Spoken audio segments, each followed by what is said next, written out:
State, and they came out and aired it out with Higgins and Knoll, right? Maybe we'll see a little bit of that. Caden Weegan back deep. He is scary as a returner. Won't get a chance. Ball skips out of bounds, and it'll be great starting field position for the Hawkeyes. Free kick out of bounds. Tim Lester had kicking team number 69. The ball we placed from 35-yard line. First down. That is today's referee, Jim Wary. So good starting field position for the Iowa Hawkeyes under graduate student Mark Gronowski's watchful eye. He'll break that huddle for the first time as a Hawkeye. Legendary career, 55 games, 49 wins at the FCS level, playing at South Dakota State. Well, he's a great talent, no question about that. But the issue is, can he perform at that consistent level at the Big Ten level? This is a big stage for him, but you know what? Demonstrated ability produces confidence, and he's certainly done that. A two-time champion at the FCS level. He's actually played in this building before. As a Jackrabbit, South Dakota State actually lost, but just barely, by a couple of points against Iowa. That's a couple of years ago. First snap of the game, pitch out, Kamari Moulton. He's going to be a big part of their offense. Good gain on first down. Yeah, that's a good 10-yard gain. And yesterday we had a chance to talk to Kamari. Pardon, one of the things that we see from him is what you just saw in that play. The ability to stretch a defense and then cut underneath some of those big offensive linemen that are in front of him. If he can continue to hone his ability to discern what's happening and assist his linemen as he runs, even though their backs are to him, he can help them by setting up blocks. Interesting to note that he ran behind his new left tackle, Trevor Lauk, getting the start. There was an open battle for the left tackle spot all camp long. Tight end out of the backfield. This is Addison Astrenga. 8 yards. The latest in the line here at tight end U. Here's the defense for the UAlbany Great Danes. Their best defensive lineman, no doubt about it. Balansama Kamara, number 0, transferred from Temple. Nico Eberhardt wears number 8. Special story behind that. We'll get to that in a bit. And in the secondary, they really like Irv Wiggins, sophomore from Rochester, number 21. Gronowski's pass is wide of the mark in the direction of Seth Anderson. Really seeing some good things. Even though there was an incompletion, you got the guys in the backfield. As Gronowski said, that's on me, fellas. You got the backs picking up the exterior pressure coming on the outside. That's good to see from Kamari on the outside there. That was impressive for a young guy. So it's third down and short. Hawkeyes, as per usual, very comfortable with their offensive line. 3 returning starters in Stevens, Jones, and Dunker. Let's see if they run it.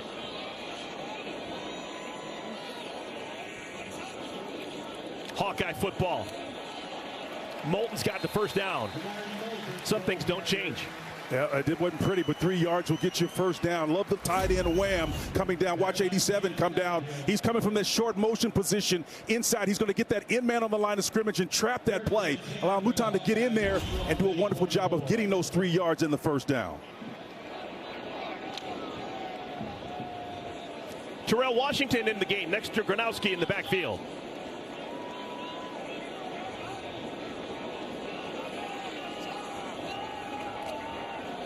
Look at the protection.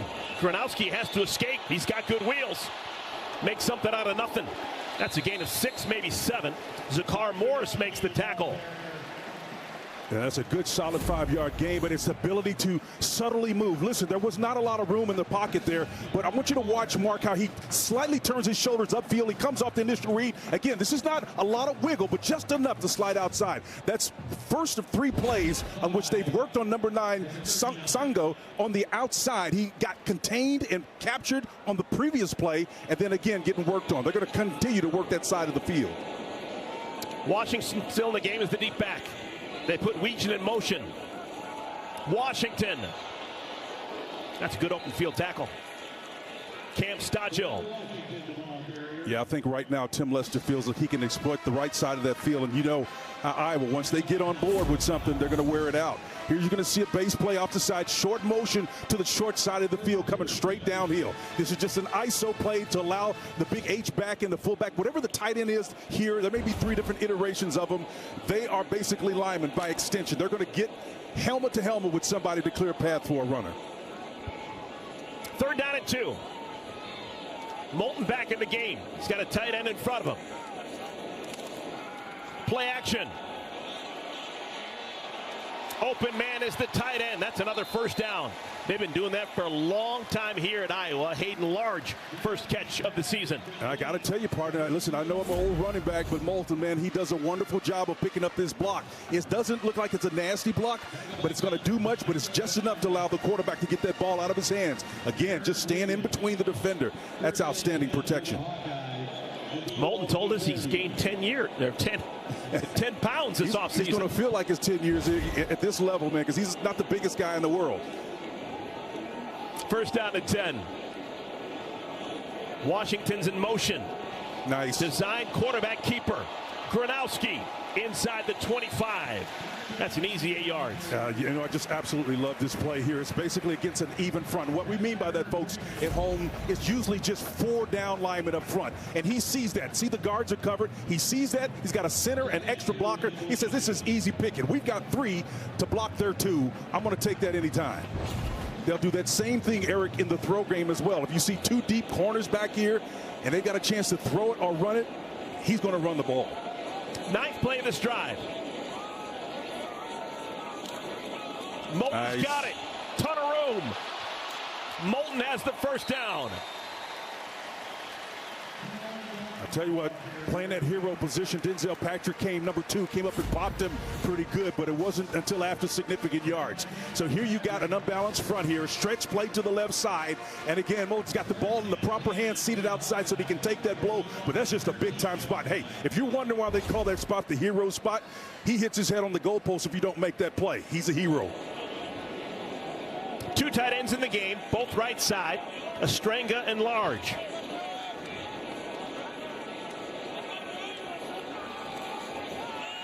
More play action. Wide open in the end zone. Good golly, that should have been a touchdown. Sam Phillips was lonely. Sanogo was on that far side and chased him. He finally stayed at home, and so you're going to see number 9 in his face. Discourages him from running the ball, but he's wide open.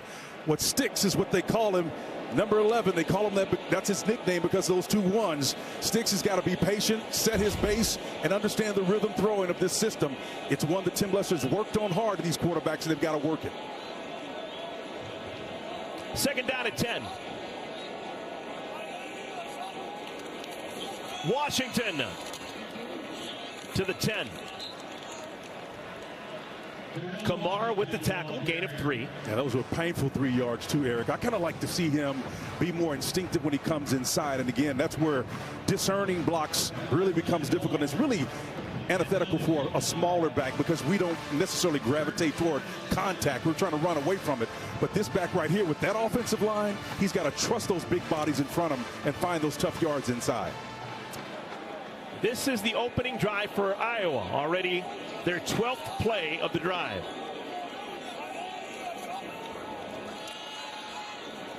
Nice. Dump off. Pass is too high. He was trying to lead Washington.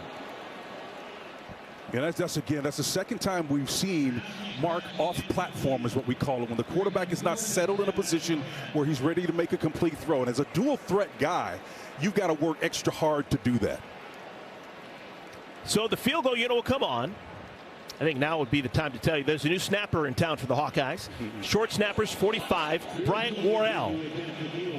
He'll be snapping it to holder Ty Neeson.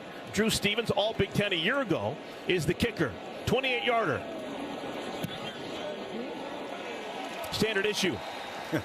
3-0 Iowa lead. They would have loved 7, but they'll take 3. UAlbany with the ball when we come back.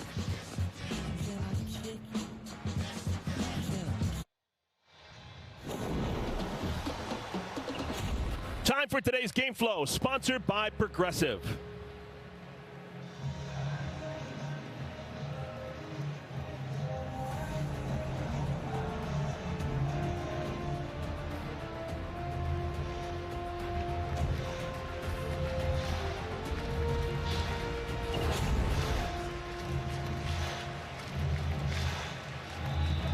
Twenty-second consecutive sellout at Kinnick Stadium.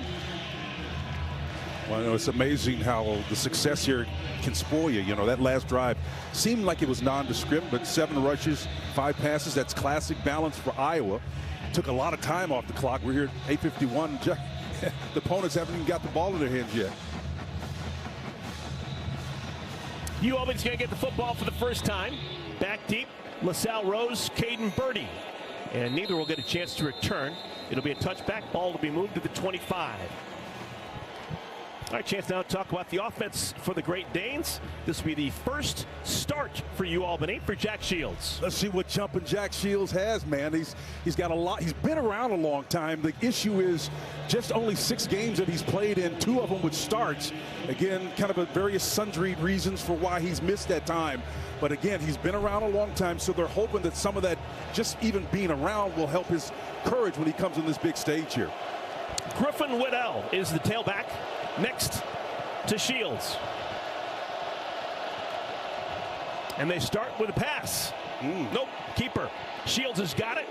Gains a couple. Slam to the ground. You know, Jared Ambrose, head coach, he's also maintaining the play calling responsibilities as well. Let's take a look at lineups for UAlbany. Offensive lineman, probably the best one's left tackle Emmett Harris. He is from right outside Albany, went to Shaker High School.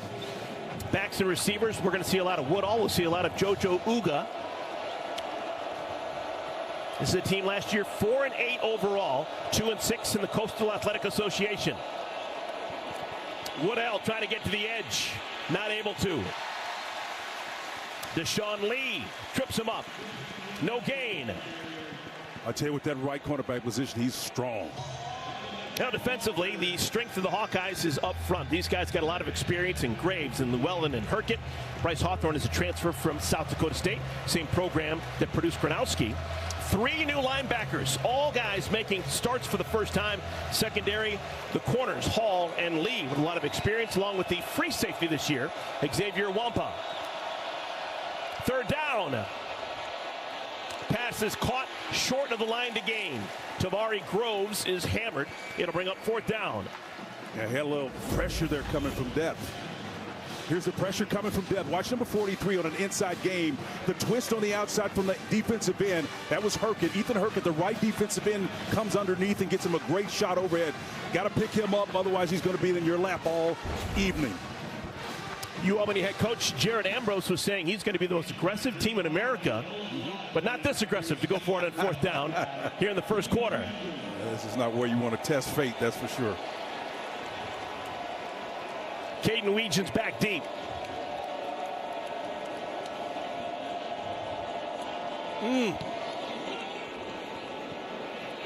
Weegen has no blockers and decides just to walk away.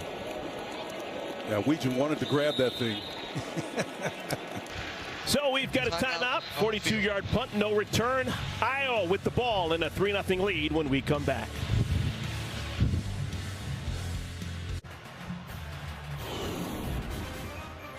Welcome back to College Football, sponsored by Graduate by Hilton. Spirited stays in your favorite college towns.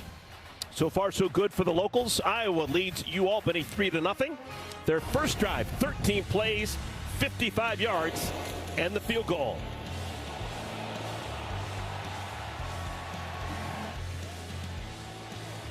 And it's a great job of Sticks getting behind his pads right there, doing an outstanding job of discerning where the opportunities were. But he's got to do this, got to finish the play.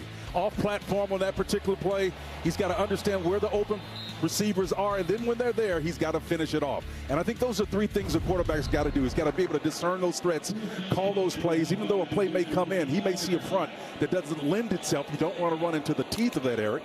And so you get out of the thing, right? He has that latitude. He's got enough experience that they trust him in that capacity. Gronowski working with a offensive coordinator in Tim Lester, now in his 2nd season in Iowa City. Offense was much improved last year from the year prior. 2023 was a disaster offensively. A little shaky on that pitch out to Terrell Washington. Play had no chance.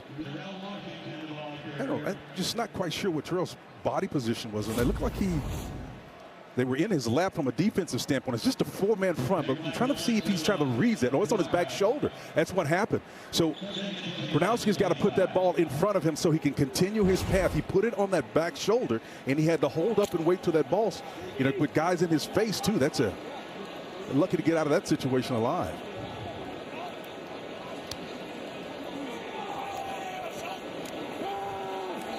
Gronowski hit. and he's called in the grasp. That's a big boy. He's hard to bring down. He was hit hard by Nick Totten. And the ball's going to be spotted at the 17-yard line. That'll go as a sack. Watch Nick come from depth right here, right behind that goalpost in that area here. He's going to come off that fire stunt. And number 11 sees him, but he can't get help out there fast enough to help him on that particular play. Just a bad opportunity. Bo Stevens, the left guard, sees him, but he sees him too late to come off of it to help his quarterback. That one hurt. Well, that gives you an idea how big and strong Gronowski is. He's listed at 6'2", 235 pounds, and it takes a bunch to bring him down.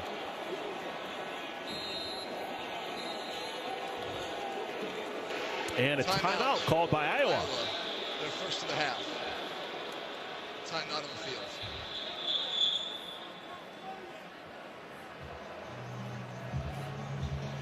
Okay, so we've got a timeout. It'll be a 3rd down and 18 for Iowa when we come back.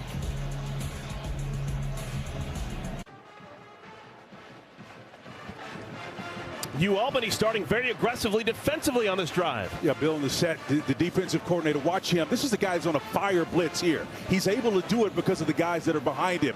He comes after he sees this little tight bunch formation. The 2 men behind him are taking his responsibility over with the safety, what we call overhang. And that allows him to get to him once again.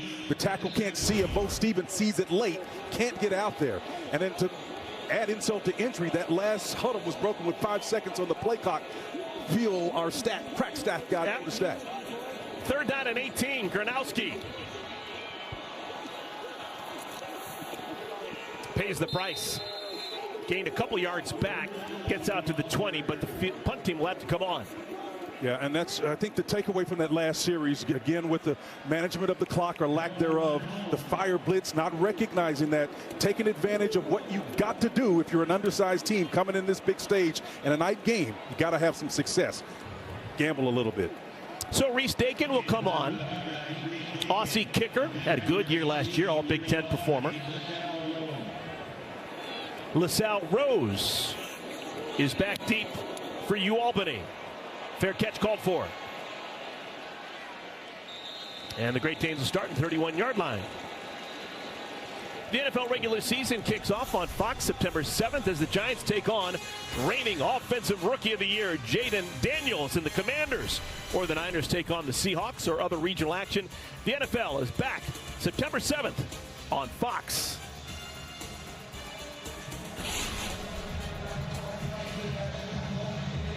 Now, UAlbany a couple of years ago had a very young Jared Verse.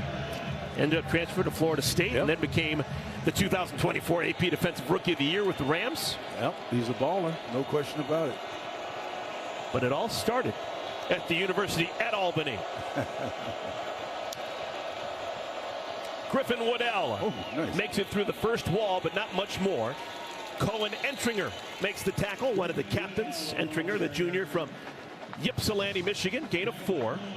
Got some good help up there from Josh Gaffney and company. Jackson Nixon was also, that tackle was helping him on that left side. These yards are going to be tough to come by against a Phil Parker defense. There's no question about that. I don't care how many linebackers they're replacing. That front 4 is typically an elite one. As you pointed out, Eric, 10 straight seasons they've been able to produce points and be pretty stout, holding teams at under 20 points a game. Ooh, that would have worked. Trying to flip it out to the tight end, Carter Moses. He was open. Pass too high. Jack Shields, last time he started a game, September of 2023. He was Old Dominion at that point. Game against Marshall. Spent all of last year at Buffalo, but never actually threw a pass. So it's been a while. And that year was actually his best year. That was the most production he had that year. It was, I think, somewhere in the order of 430 some odd yards, and it's not a big number. 3rd down. Keeper Shields. Oh my goodness, did he slide in time? He may have slid before the sticks. We'll see where the mark is. I think he's going to be short.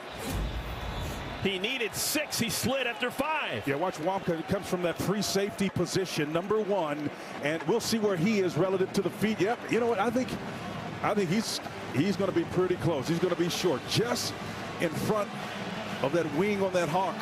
That's where you start your slide. Yep. They're going to go for it.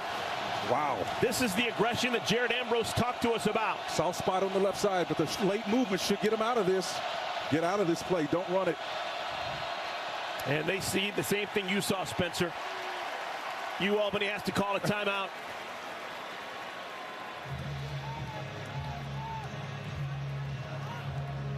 You know, you saw it first, Spencer. I just saw the nuance in the setup. You know, again, Iowa didn't necessarily move over, but they did adjust. You can't run up to the teeth of the defense. We'll take a timeout. We come back. We'll see if UAlbany still decides to go for it.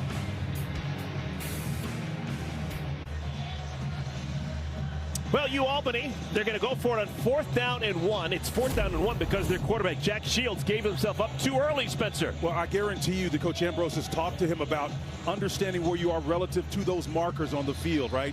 It's just part of what an experienced quarterback has got to understand to have success. The way this offense runs for Iowa, you're going to have fewer possessions, so every possession you have comes at a premium. You got to get that first down. So they continue with the offense on the field. JoJo Uga, number 0, is next to Shields. It's a late overshift. Again, that's what they did right before to call him off on that play. They want to run to the weak side, to the right side. This is a great formation to do it against. Uga's got it. And Uga is, oh no, goodness, what a play fake. Nice. It's a keeper by the quarterback, and Shields has the first down. Well, that's what their intent was, Parker, to go to the right side, partner. They wanted to come that way, and it was a nice design fake, no question about it, because Iowa was in an overshift to that side, and it all looked like you would not want to run into the teeth of that. I think it's a great play design, great call by Jared Ambrose. Shields with enough legs to make it happen, and that is a first down for the Great Danes. Ball right smack dab middle of the field.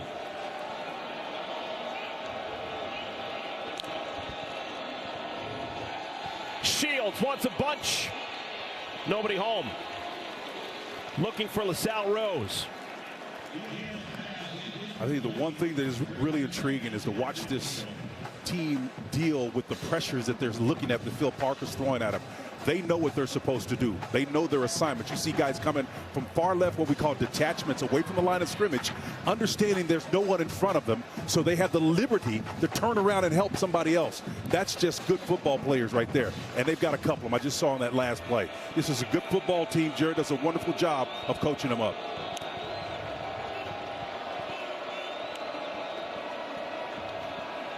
Shields. Nice. Incomplete. Oh, that needs to be caught. He was looking for the tight end, Moses. Good pass. Yep. Cohen Entringer there, number 4, the strong safety. Watch him, he's in his hip pocket. They've got man across the board. He knows he's got help over the top, but they're going to banjo him. In other words, put him right between the two. But it's basically man coverage across. Yes, Entringer does a wonderful job of coming down out of that strong safety spot to make a great play. Would have been enough for a first down. 3rd down and 10. This is that cover 2 look right here. Middle of the field is the weakest part. Let's see if they exploit it. 3 straight incompletions, and UAlbany's up against it. 4th down. Not quite sure why they wanted to go to the wide side of the field. And, you know, that undermines 2 things. This is a pretty stout defensive unit. And remember now, the further you are away from the ball, the longer it's going to take and the more time the quarterback needs for protection. I don't trust it. I don't care how many young linebackers Phil Parker has. I'm not going to give that quarterback that much time to throw that ball. Weegan back deep. Returned to punt for a touchdown a year ago. Also returned a kickoff for a tutty.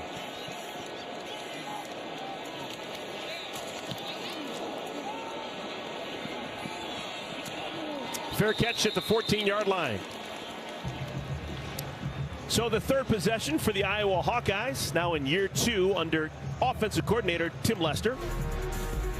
Last year was, well, you had Cade McNamara as your starting quarterback beginning of the year. He transferred. You also lost Caleb Johnson, who was a stud running back. A couple offensive linemen are gone. For the most part, the offense was a success in the first go-around under Tim Lester. You compare the numbers between 2023 to 24, and virtually an uptick in every category. I think what Tim is looking for is leaning and banking on the championship success that his quarterback has had. But to this point, at least in this game, in this first quarter, he's had some struggles with executing the plays.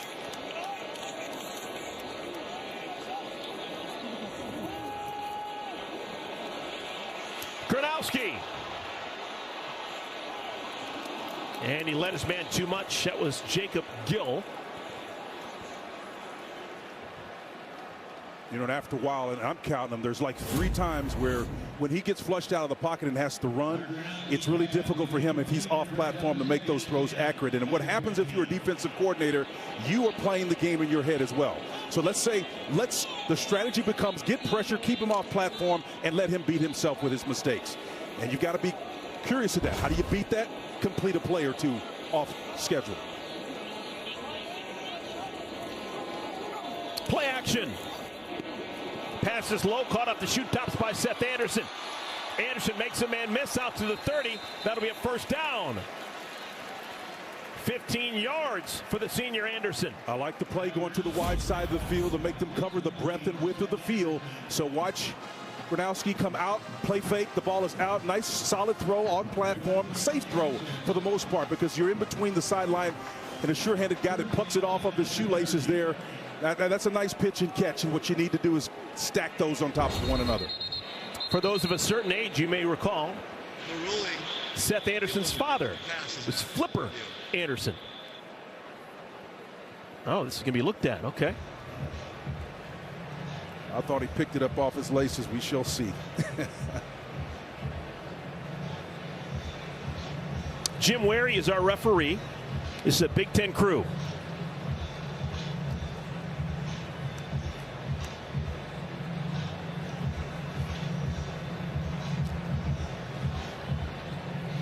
All plays under review during the game are brought to you by Meridian Credit Union.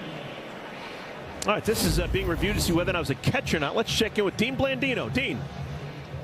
So this is going to be the key. Spencer mentioned he caught it off his shoelaces. Well, did he catch it off his shoelaces or did he catch it off the ground? That's a good look there. And again, he has to have firm control before that ball touches the ground. And that's going to be the key as we're watching this. Right there, it's tough to tell if there's enough to change this to incomplete. Dean, I'm seeing what you're seeing. You know that crumb rubber? Yeah. See that rubber bounce like that? That tells you that more of the ball hit the ground than anything else. And that when you see those little black pieces are popping off there, the ball had to hit the ground. So well, that's a good point. Yeah. Could it be the ball, or was that his feet as his feet were dragging? Again, it's really close. This angle probably isn't going to give us a definitive look. We're kind of looking through the body.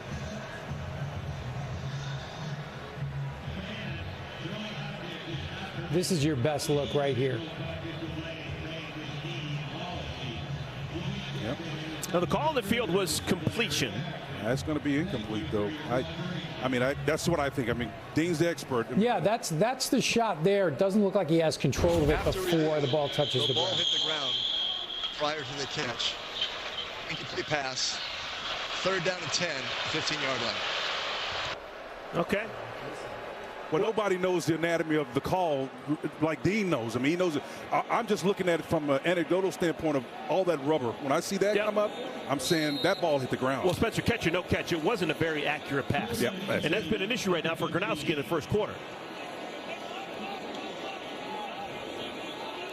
3rd down and 10. They need to get to the 25.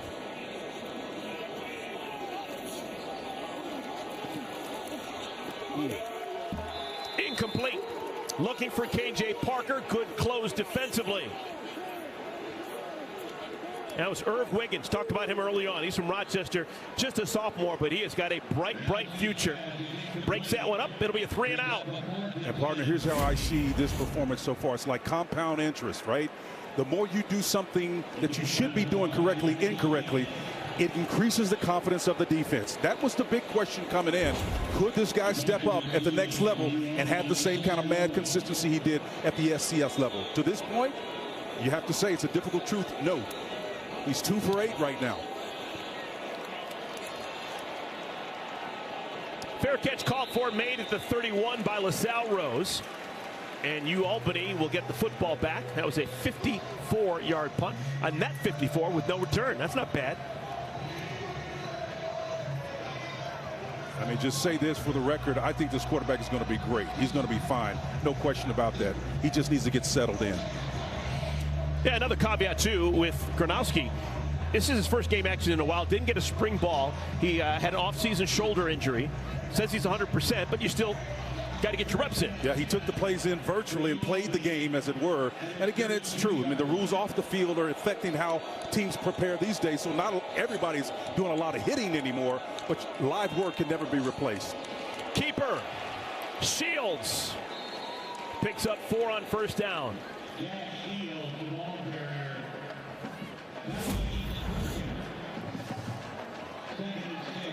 Got a jet formation here trying to catch the influence, and they do get one Hawkeye pin on the other side to come through, but that misdirection is not enough to get significant yards. Underneath a minute to play here in our first quarter.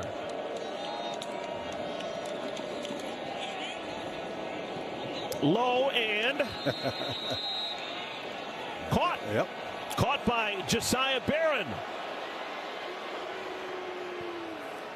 That's another first down for UAlbany. Yeah, TJ Hall, number 2, was squatting at the corner spot over there. He's camped inside with his eyes inside, but he turns all the way around. I think it's an unnecessary move on his part. I think TJ Hall, poor technique here. I think he's a foot closer to where the action needs to be if he doesn't spin and turn. He's got help over the top.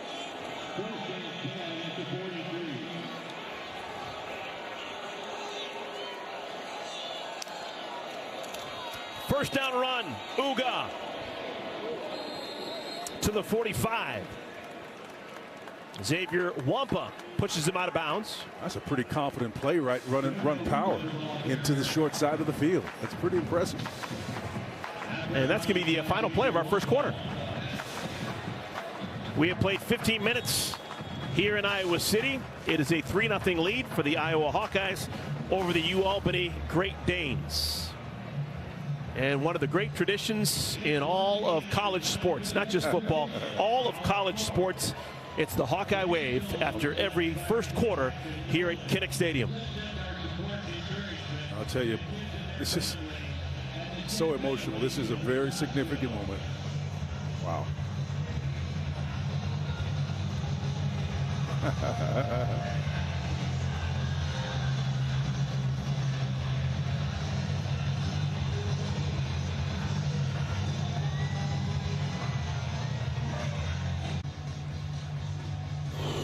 Welcome back to college football, sponsored by Graduate by Hilton.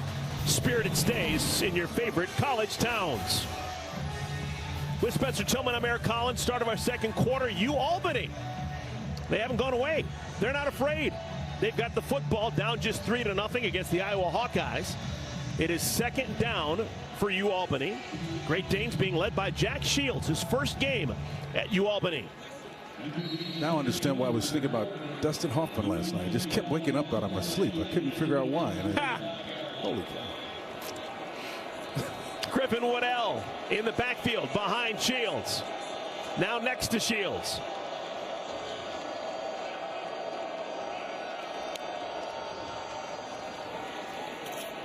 Passes low and caught. That's a heck of a throw. Sliding catch made by Barron. And I'll tell you what, Jack Shields was under pressure, folks. You had an all-out blitz, and all it takes is 5 to constitute a blitz. Watch it come from pressure. He had a directional call on. That's 1, 2, 3, 4, 5, and the 5th man comes from depth. And that ball is in there, I'm telling you. 19 yards.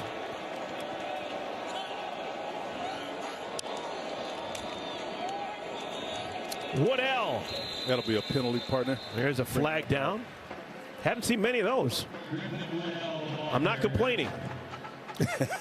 That's the first flag of the game. Illegal formation. Yep.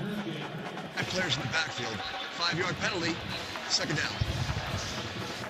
Now you got to have 7 on the line of scrimmage, right? So if you got more men, and that's all that side judge is doing, is counting how many people are off the line of scrimmage. You can't be in no man's land. You got to do that. You can't make that mistake. Jared understands it. He's an offensive mind. He's retaining those play calling responsibilities. So that's on him down there. That's 7 now. So it's 1st and 15.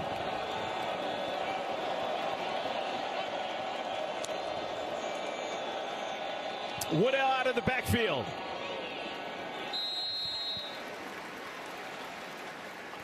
Gain of 2. Been working on TJ Hall out there at the corner. He had an injury, kind of bumped his knee. It's kind of split some time with Rashad Godfrey. And watching him in practice out there, he looks fluid, looks like he's moving, but the fact that they're attacking him the way that they are tells me a little bit of something about what they feel they can get accomplished over there. Let's see if they go after that side of the field again. Alex Dredge comes into the game. He replaces Woodall in the backfield. Second down. Shields. Caught. Open man inside the 15. Caden Birdie's first catch of the day. And partner, who do they attack on that left corner position? TJ Hall. He's sitting there squatting, and he came off of that. Again, I love the design and the scheme. Everybody's eyes are pointed into the backfield, right? You can see their tight end is up front. He gets a nice job to help block. He's free. And then this is an off-schedule play here. But they work it against that cornerback in that zone and finds a hole there, and they're headed to the end zone, man. So they've had a 19-yard gain and now a 27-yard gain on this drive. Shields caught at the 10-yard line. Entringer with the tackle. That was Zach Luntner, too. He's involved in it from that strong safety position. You'll see him and Cohen Entringer in there as well. Number 4 and number 6. They are active on the back end, but they're on the doorstep now. So you're going to see more pressure when you get down in this green area. Green is 5 yards in, 20 is the red zone. Everything gets compressed, so you're going to get hit faster with more urgency, and you've got to execute to counteract that. Ninth play of the drive. Nice execution. Dredge to the 4. Short of the line to gain. They'll bring up third down. I tell you what I'm liking, what I'm seeing right now from Jared Ambrose. Distribution up the field. The first few plays to get him down there were to the right side. Now we come back wide to the left here, and they're making Iowa defend the total breadth and width of the field. And when you get guys cognizant of that, you're going to have some opportunities. Third down and 2. That guard and movement on the line. That tackle moved. That's going to go against UAlbany.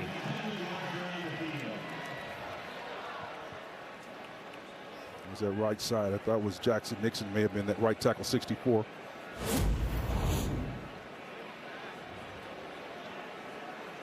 Yeah, the guy inside of him. So you had this Josh Gaffney. Roberts, yeah. Full start. Offense. 5-yard penalty. Third down. So that's kick in the pants for Jared Ambrose. Has to go back to the call sheet. Had been 3rd and 2. It's now 3rd and 7. Well, one thing on the big stage you can't do is have those self-inflicted wounds. You know, you're at a decided disadvantage coming in here, but you can't hurt yourself.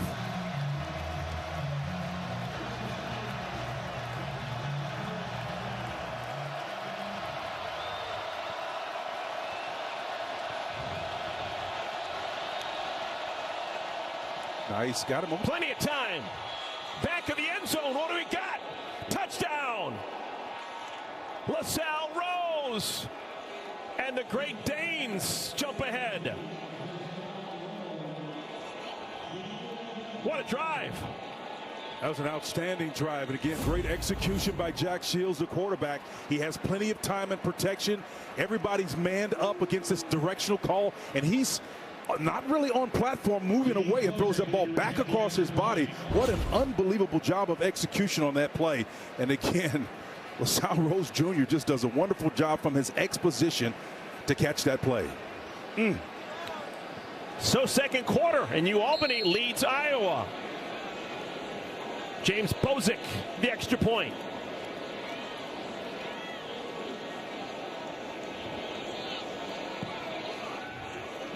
You betcha. Yeah, wait a minute, you got a flag. I think you got a flag here. There's going to be movement up front on the defensive side. It's a late move.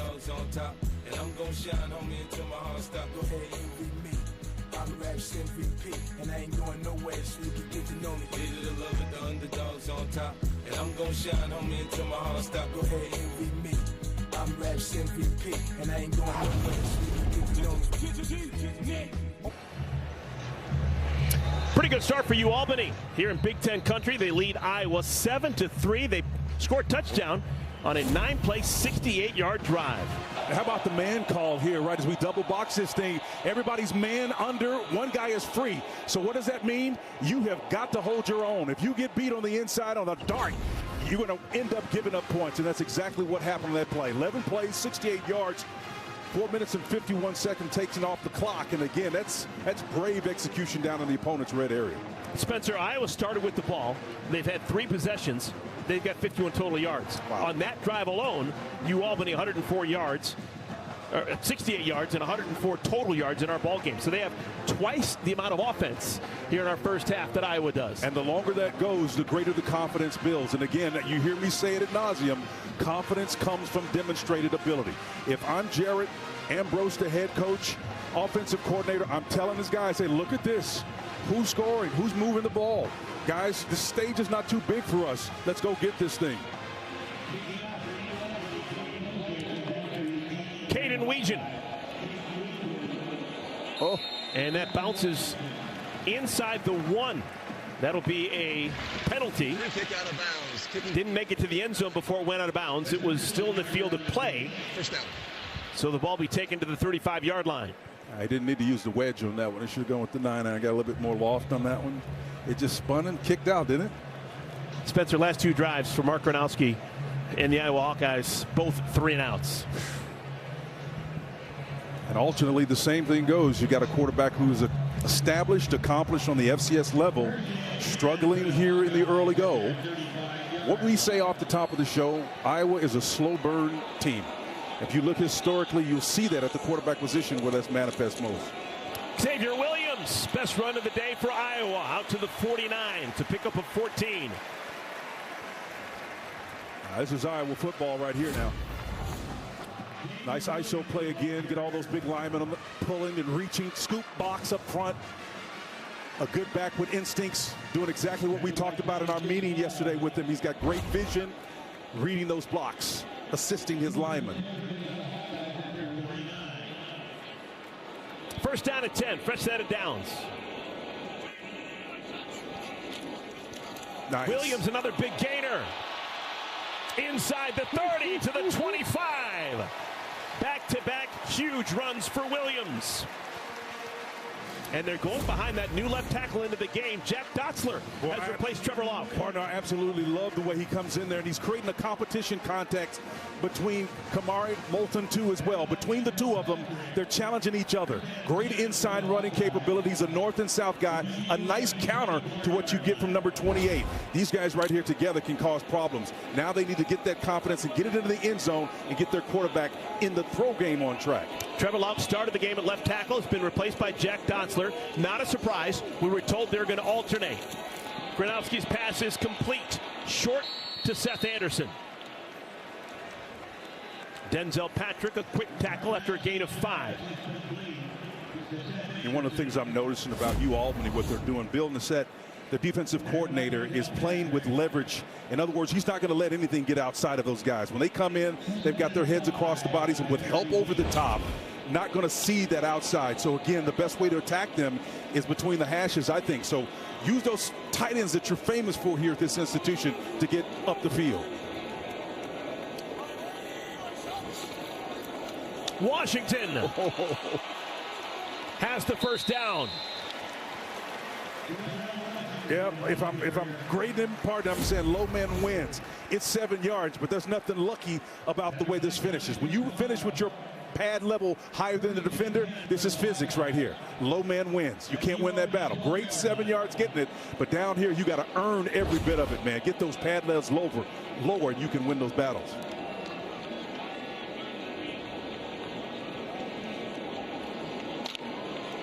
Zach Ortworth and DJ Vanami come in as the tight ends in this formation, along with Addison Ostrenga. So 3 tight ends in the game for Iowa.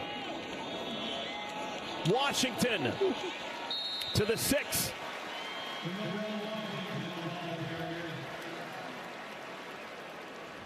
Tell you what I like, the moxie of Joe Camara. Thomas Joe Camara, he does a wonderful job of coming up, number 7, sticking his nose in there. Watch him get physical here at the end of this play. Here, boom! He takes it on the shoulder, but that's what you need to do to finish. We have not seen Kamari Moulton on this drive. Xavier Williams next to Gronowski. Moulton is the smaller of the two backs, and that's one of the reasons you haven't seen him down here getting close to the green area. Quarterback run. Gronowski. He can do that well. He scored 37 touchdowns on the ground in South Dakota State. Well, when you asked him the question yesterday about who is his favorite quarterbacks, you know, he didn't hesitate. He said, what, Tim Tebow and Michael Vick? Michael Vick, right? You saw little Tebow right there. Urban Meyer can appreciate this. He'd love him, man. He got those shoulders down and punched it in there, and just shows you exactly what he's able to do. 5 rushes this possession, just 1 pass. Let's see if he's got a jump pass in him.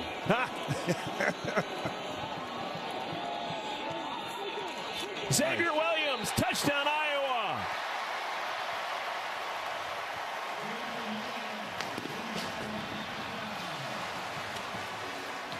Hawkeyes getting back to Iowa football, that time with the football.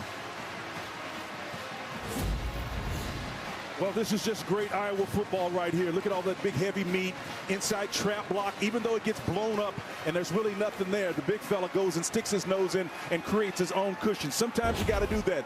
Williams does a wonderful job of making something out of nothing. Those guys try to do it, but UAlbany did a great job of squeezing that down, making it tough. Stevens makes it a 10-7 lead for Iowa. 7-play touchdown drive. Iowa getting it done on the ground against UAlbany.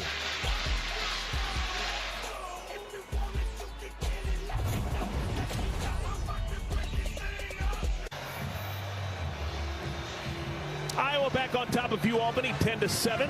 Last drive, best of the day for the Hawkeyes. 7 plays, 65 yards. 60 of those yards on the ground. Xavier Williams, a big factor. Well, he's the heavier of the backs, and he's in there for a reason. Again, we'll unpack that with Kamari Moulton is out with an injury situation, so they're going to the big fella inside, and it's serving them well. He's basically putting the passing game on ice right now, and I'll take this any day because your quarterback has been struggling through the throw game, and so as a result, Williams now 3 carries for 44 yards. And you talk about judicious, a touchdown, I'll take those numbers any day. That's Iowa football. Xavier Williams giving me Sean Green vibes. Yeah. They may need him more than they thought today.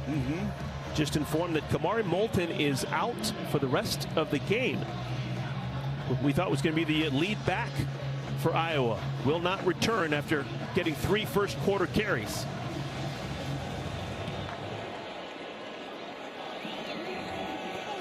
Returnable for Rose. Never really got started. Poor field position for UAlbany.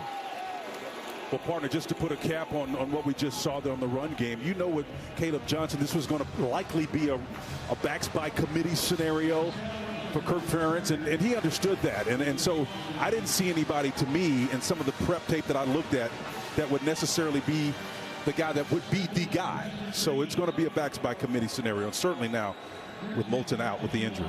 First 2 drives, not so much. Last drive, yeah, a lot. UAlbany coming alive. Can they keep on keeping on? Griffin Waddell in the backfield.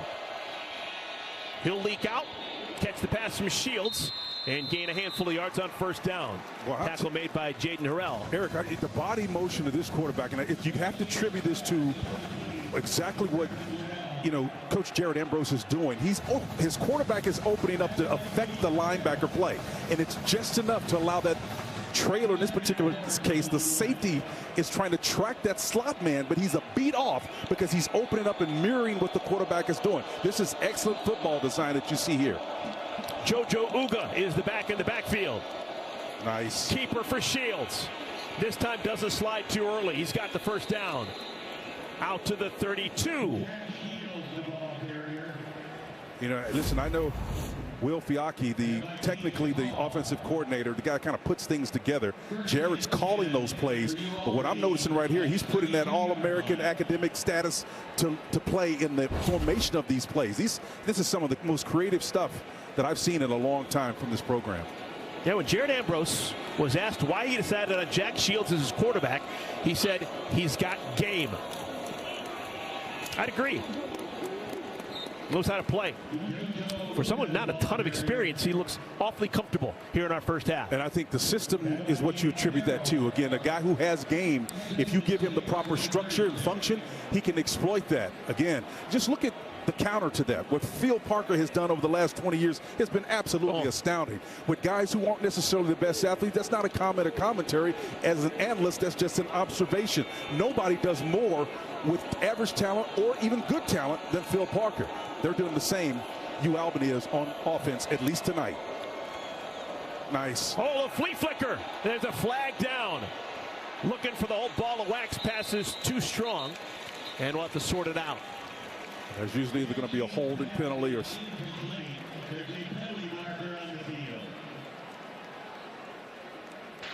Illegal formation. Offense. 5 players in the backfield. 5-yard penalty. Second down.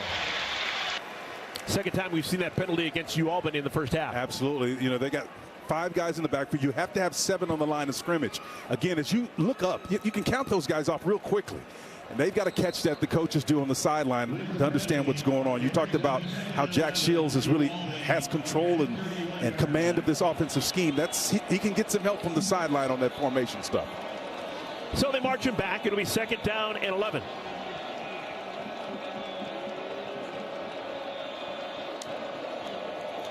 Blitz.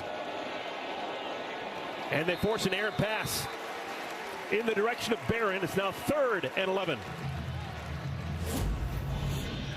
I just ran out of time on this one. Again, Phil Parker's defense, a nice what we call directional cars. Everybody is moving to the right side. It's called a starboard charge. Star, star, star. Everybody moves in unison to the right. If it's going to the left, nautical term.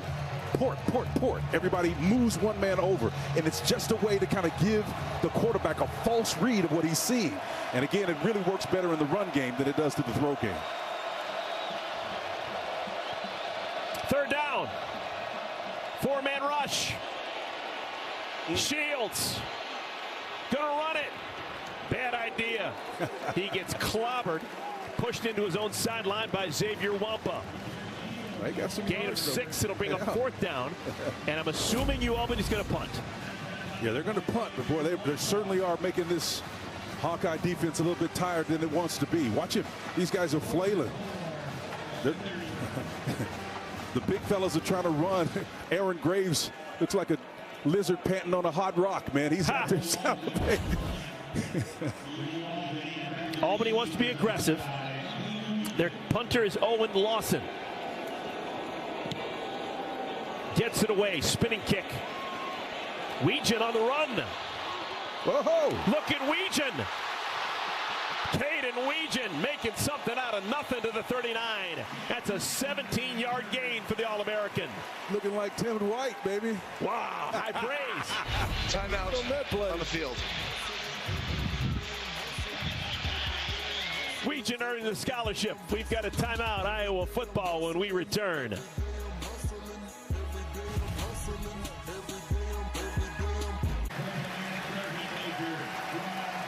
Iowa scored a touchdown last time they had the football. They've got a chance to back it up now. First possession, field goal, take that. Then they went backwards and stayed still. 2 possessions.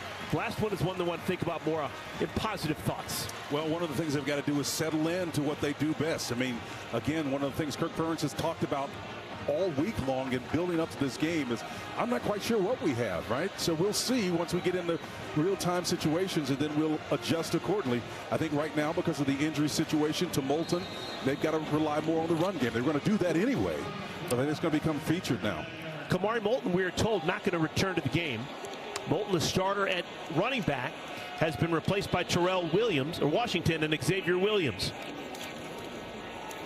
This is Washington. Flag down. Spins out across the 45. Ron Holmes on the tackle. That's some good vision there by Washington. He's only about 206, 5'11". That's probably stretching it. Offside. Defense, number 9. Lined up in the middle zone. 5-yard penalty. Replay first down. Abraham Sanogo. Well, you can see Abraham's penalties declined. right there. Result of the play is 2nd and 1. You can see those hands are down. He's in what we call a semi-wide 9 technique. Usually they get kind of at an angle where they can see and pin their ears and come back, but he was just literally on the other side of the line of scrimmage. So Kirk Ferentz decides that 2nd and 1 is better than 1st and 5. I agree. Yep.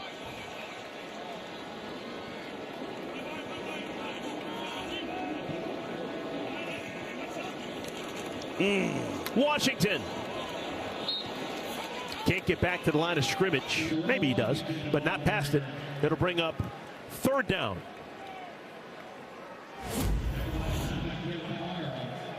Yeah, if you're going to try these corner cat blitz, watch Irv Wiggins Jr., number 21. He comes in and just get hammered on that opposite side. You can see him there. He gets blocked out of the play, and that could have busted out on the edge if he had really made a mistake and just couldn't get to the ball carrier from his position. Gronowski's a big boy, 235 pounds. He'd be hard to stop on a keeper.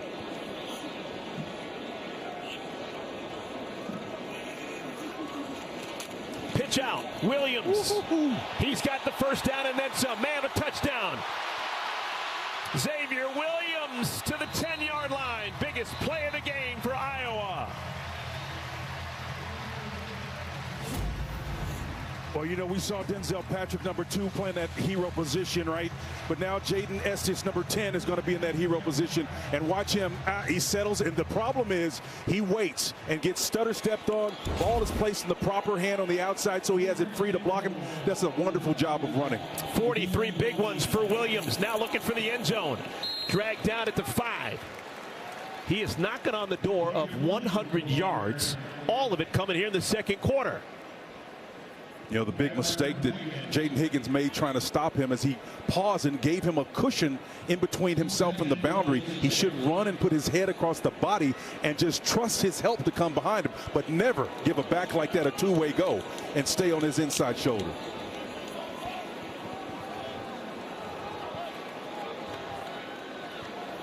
And for this series, Trevor Lauk is in at left tackle. So they're alternating Lauk and Dotzler at that important spot. Gronowski. That's going to bring up 3rd down. Yeah, I like what they're doing there. They're just trying to create more flow away from this quarterback. If they're going to expose him, and he's their guy, right? If you're going to expose him to getting hit, you want numbers flowing away from him. And so the motion that they showed on that play, it was just a great job of Tim Lester just creating something that would get numbers away from their big guy. Well, we've made it to the 2-minute timeout. We've got Iowa knocking on the door. An important 3rd down and goal when we return to Iowa City.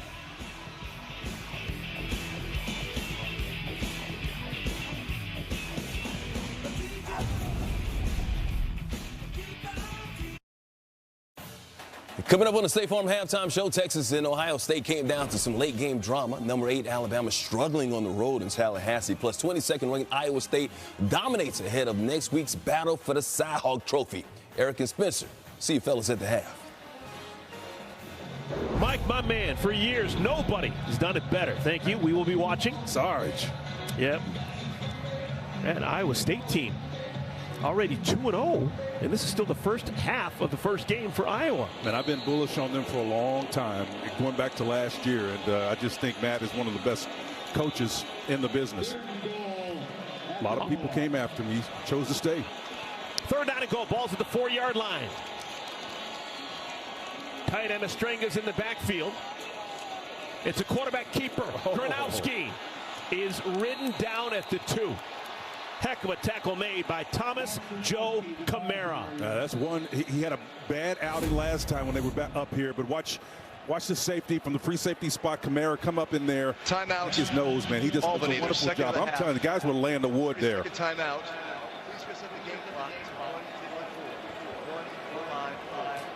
We were talking to the coaching staff for UAlbany, and they were talking about Thomas Joe Camara, and they say some guys like to tackle. He likes to hit. Yeah, he really does. He plays the game with a chip on his shoulder, and that's one thing about him that we talked about in our meetings. And I said, what is this kid's disposition like, Coach? And he kind of paused a minute and said, yeah, well, he definitely likes to hit, and there's no question about that. Kid's had a tough background, upbringing, but at the end of the day, he is a classic gentleman on the field, off the field. But when you push him wrong and he gets upset, he's coming after you. And that's really what you want on the defensive side of the ball. You know, a lot of guys can play like Jerry Glenville say uncontrolled idiots, but that's not what you got to do. Iowa's got their offense still in the field. How about that? Oh, my goodness. On 4th down and goal from the 2. This is some new school, Kirk Ferentz. This is how you line up and you say, hey, look, we're going to, the last 12 plays were runs, only one pass. I think they're going to run this one. Xavier Williams in the backfield next to Gronowski. Clear it out. They want to pass. Good golly. God. Wow. Wonderful decision. It's a touchdown. Caden Weegan. On 4th down and goal from the 2, new school Iowa throws it to the end zone, and they lead 16-7. I love this play selection with Tim Lester and Kirk Ferentz. I guarantee you has some input in this.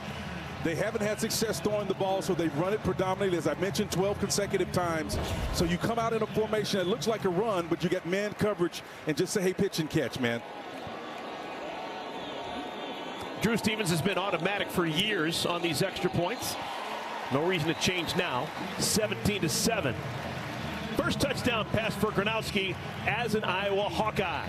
Well, again, there's nothing crazy about this. You know, those 3 points that we talk about, what you've got to do as a quarterback, come to the line of scrimmage, discern where the threats are. You've got time to do that one. He places it exactly where it needs to be, down, low, and away, where the catch can be made, but away from the ensuing defender behind him. And he's got nothing but man coverage behind him. All you got to do is be accurate, make a play. That's nice to see Weegan do something there as well. He's a grad student who's known mainly as one of the best returners in the country, if not the best returner. But there's going to be some opportunity this year. Just earlier this week, a real tough pill to swallow. Reese Vanderzee, freak injury during practice. He's going to be out for a while. So some reps available at that receiver spot. Well, Vanderzee was the guy that they're going to rely on to add some maturity in that lineup again, because they've lost a lot. Again, when you combine that with what they lost on the defensive side of the ball with Jay Higgins and company, Caleb Johnson, the running back, those were key losses that they lost. They needed some guys. There were other guys like Brendan Sullivan. If you go all the way back to 24, Jackson Stratton, they've had guys that have been contributors that they needed to replace. Now you're starting to see guys step up and make plays.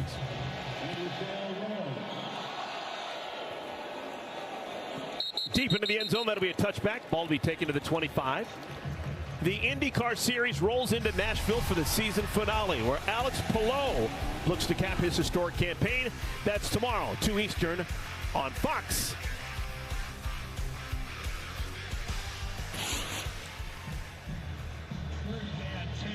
Well, don't go to sleep on UAlbany. They have been a pleasant surprise, I think, to the 70,000 here at Kinnick Stadium.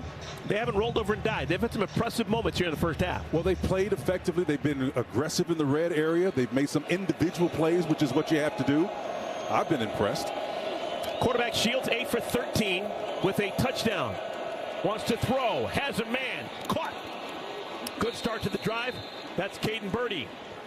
And partner, another thing that they've done is they've handled the pressure up front, and the quarterback has thrown several times and completed passes like that under duress. You can see again, away, you see an edge rusher come on the outside and do a wonderful job of just blocking that aggressively. That's Jackson Nixon, the tackle, number 64, blocks that pressure and extends the corner so the quarterback has time to throw. 2 catches, 52 yards for Birdie. Ball's at midfield. Pocket collapses. Shields goes down. That's Llewellyn. Max Llewellyn, first sack of the year. And I think Jonah Pace was involved in there as well. Llewellyn is the guy that gets credit for it, but watch 91 on the inside of the nose. He gets the arm over, and he just does miss. But for the fact that he closes off the other option that Will has, he doesn't make that sack. So, again, he's going to get an assist on that play for funneling the quarterback that direction. Clock continue to move.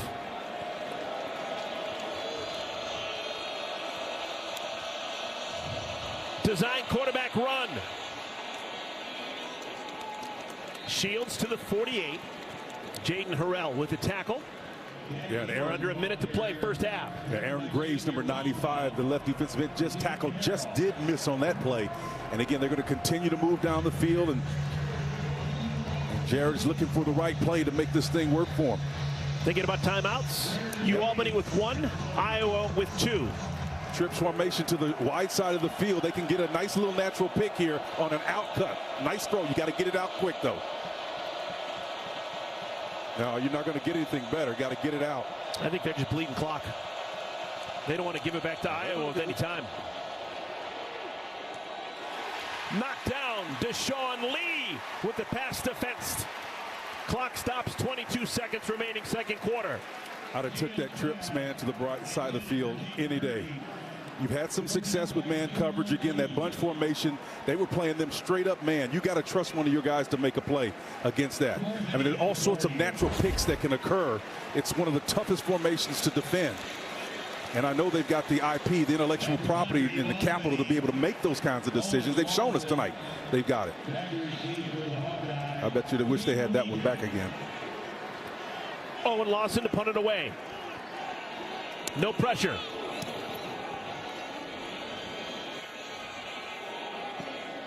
Ball bounces and more time will come off the clock. And this just ensures that Iowa will take a knee. 39 yards on the punt. It's a net gain of 39. Good job by Lawson. And I can't imagine a world in which this isn't just a kneel down for Absolutely. Iowa.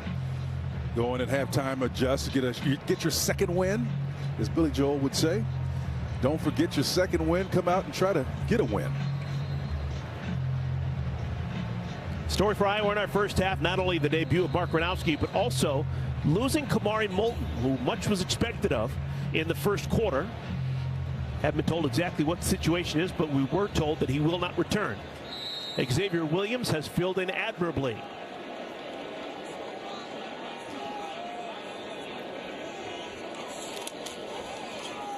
So it's not a kneel down. Instead, they give it to Williams, who barrels forward for 2 yards. And that'll do it for our first half of play here in Iowa City. The locals will take it. UAlbany put a scare into the Hawkeyes, but Iowa punches back at UAlbany, but not successful in terms of the passing game being productive. And that's got a problem, you know, because we came into this game, if you were to say, let's say 4 days ago, that by the game kick in the second half of this contest, you're going to be without probably your best, as the ball comes out, your best receiver and your best running back, you wouldn't give him this much of a chance. Dangerous play. That was LaSalle Rose, who lost it, got it back, and then was popped, paid the price. Well, we know Iowa for special teams play. That's what they do, right? This was kind of self-inflicted, though. Got to get the handle on the ball. The coverage unit down there, quick as a hiccup. That ball slips right through, hits him on the thigh pad, and those Hawkeyes are flying all over, man, coming down, doing a number on him. Again, you got to seat that ball properly and run at it coming your way. Never wait for that ball to finish and come in. You can't be running forward toward the ball. If it comes out, then so be it. All right, Jack Shields, he's taking every snap at quarterback for UAlbany. Senior from Centerville, Virginia. First year in the program. Last year he was at Buffalo. Designed rollout, throws behind his intended receiver. Actually may have hit the DB TJ Hall in the backside. Well, you know, if you're running in that situation, and if you're Birdie and you're that slot receiver, you know what? It's man coverage. You got to give yourself a little bit of a cushion because that quarterback is throwing the ball to your back shoulder. It's man coverage. There's only one guy on you. You can sell that fact that the ball is going over the top and just suddenly stop and help your quarterback in that situation. Second down and 10. Griffin Woodell in the backfield next to Shields. They got the right number of men. You got to get on line. There you go. They got it down. Blitz. Forces a quick throw, and the throw is high. Third down and a bunch. Well, that was high for a reason. Again, you had pressure in your face. Carson Sherrar did a wonderful job of coming in there. Watching number 43 on that inside stunt. Gets right in your quarterback's face, man. And that's how you affect the quarterback. Sometimes you can't get home and get the sack, but you can affect the quarterback. That is the trajectory of the ball. Maybe it's not thrown with great execution and not on point. 3 new starters at linebacker for Iowa. So far, so good. Third down and 10. Just a 4-man rush. Shields underneath has the tight end who's close to the first down marker, but Moses is going to be a yard short. Jared Ambrose told us he's going to be the most aggressive team in all of America. Do you go for it on 4th and 1? Well, I don't know if you do that backed up right here. I mean, listen, I'm all for it, but you got to punt this ball away, and I think they're going to do that. I'm calling fake. I think you may fake it. That's another form of aggression. You're a gambler, man. You're a gambler.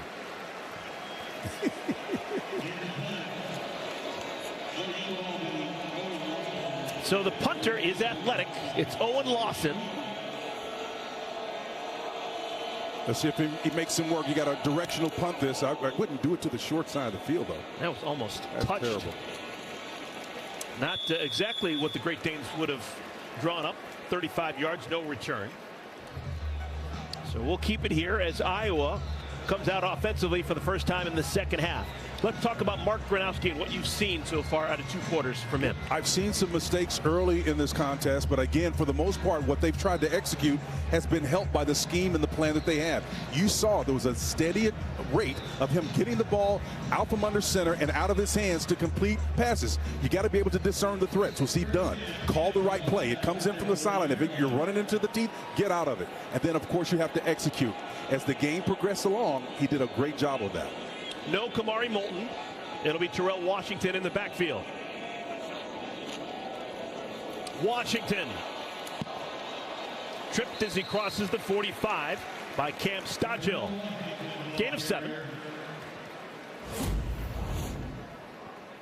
Or here's a nice, against a 3-man front with pressure from depth. It could have been an ugly play, but because everybody erased their positions, in other words, the threat was nullified by excellent play up front.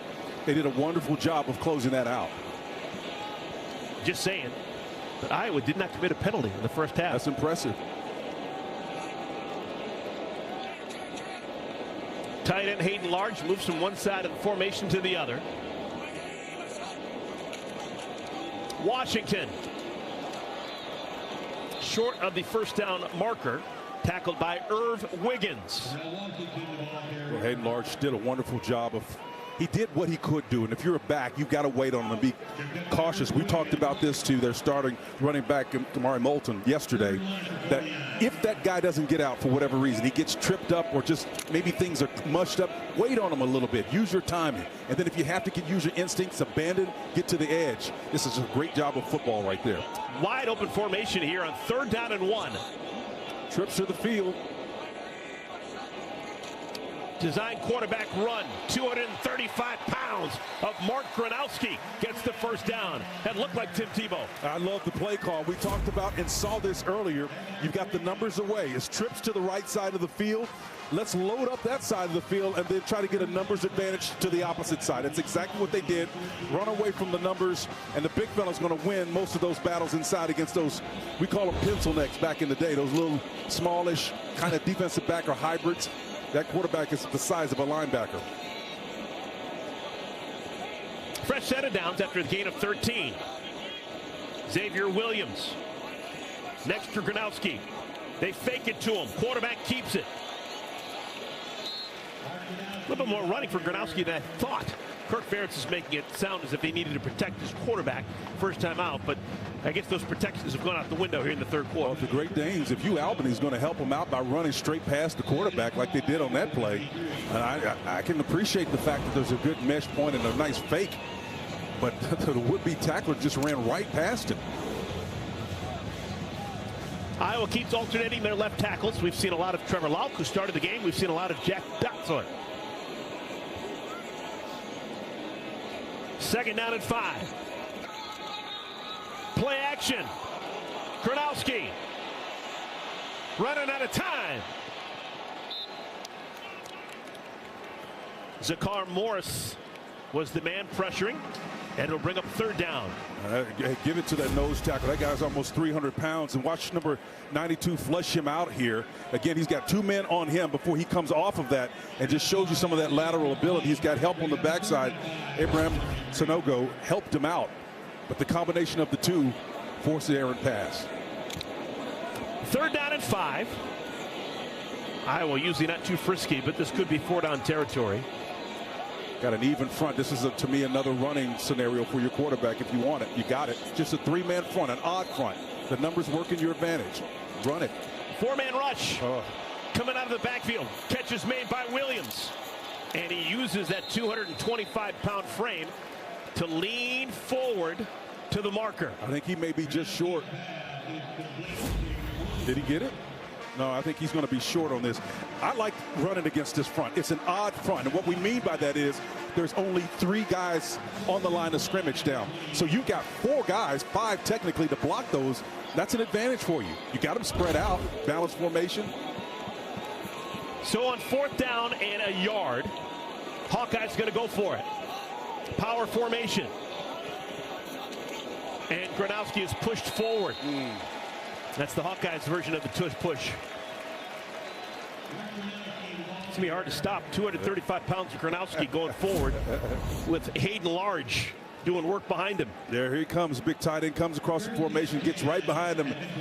Little red caboose, baby. You guys know what a caboose is? Sure, the rear end of the. All right. Yeah, they actually got the Hawkeye Express here. Yeah, that's true. It goes right next to the Kinnick Stadium.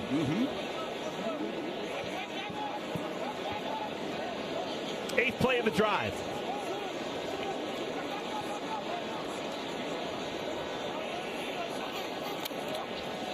Washington. Oh. Speeds across the 25 to the 21. Took a hit from Thomas Joe Camara. Yeah, he loves to come from depth from that free safety position, and he put a whacking on him, man. It was a hard-earned 6 yards on that play. But as you pointed out, partner, Thomas Joe Camara came all the way from that safety spot. And watch him just lay the lumber on him. Boom! And got him shoulder down low. Good, clean hit. Some people like to tackle. Other people like to hit. I tell you what, you got to be careful from that back angle. It looked like that might have been the helmet too. He looked like he was lower than he was, but 2 tight ends in the game for Iowa. What's new? Washington. Just rolls over the defender. Gain of 5 and another first down for the Hawkeyes. Well, they're attacking your boy over there, Joe Thomas Camara. It's the second play in a row they came after him. He likes contact. I want you to take a listen at this, folks. We're going to run it for you for full speed. Oh, my goodness. No, thank you. Well, that'll make you change your mind right there, boy. Clean out your sinuses. Washington listed at 5'10", 208. Iowa's gotten a lot of good football players over the years from the state of Texas. He's from Wiley, Texas. Gronowski flips it out in space. Washington. Nominal gain. Cam Stodgill a tackle. Nominal gain, but I'm seeing some really quality execution by the Hawkeyes. I mean, just the up front, Bo Stevens, what we call an if block. And all that means, partners, is if you're not covered, you can open up and then feel some other responsibility, particularly if you're aware of what the defensive structure is. He immediately did both. Came out to his right because he was not covered or occupied by someone else and provided extra protection for his quarterback. I'd like to give a shout out to Bo Stevens. Coaching staff was as well. Very happy with his personal growth as of late. Gronowski, slant, bobble, caught KJ Parker. There's a flag down. Didn't catch it cleanly, but it is a catch for now. We'll have to figure out the flag. Remember, Iowa's not committed a penalty today. I think she may have had her high heels on that one right there. Denzel Patrick was coming across there pretty stout. Ineligible receiver downfield. Offense, number 67. 5-yard penalty. Second down. Had to come to an end. That's the first penalty of the year for the Iowa Hawkeyes. Jennings, dunker. Well, this play is the last in this series right here. Watch him come out, 87. Nice reach block. He tags, makes sure, then goes up inside. I'm not quite sure. We had a fun conversation with Jennings Dunker yesterday. You asked a really important question. I just asked him, hey, are you a dunker? He goes, heck yeah. Been able to dunk since he was a 9th grader. He now weighs 315 pounds, and he can do whatever he wants with a basketball. That's cool. I floated a nickname for him. You know, he's got that red hair. I call him the Big Ginger. Right? He kind of looked and winked at me. I said, Big Ginger.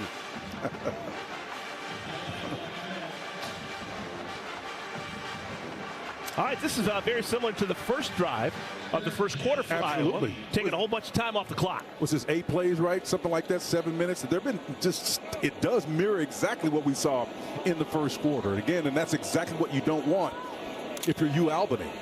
You're trying to stay in this thing. Now, one thing we know about Gronowski, he knows how to win games.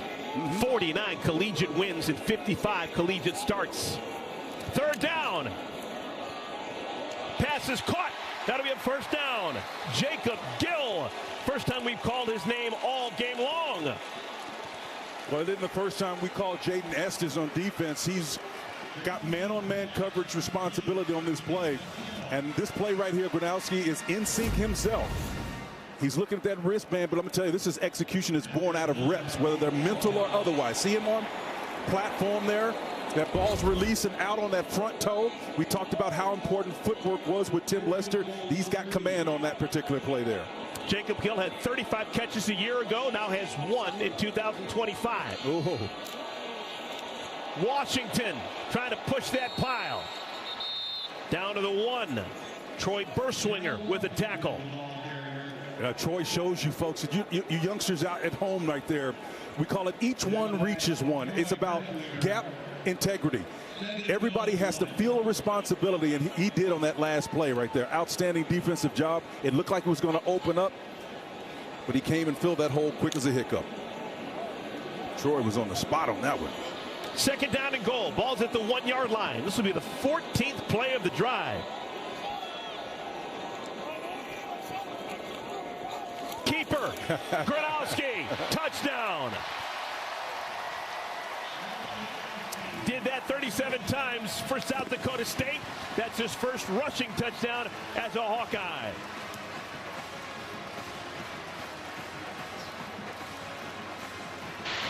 Timeout on the field for an injury by the offense. Sticks is down.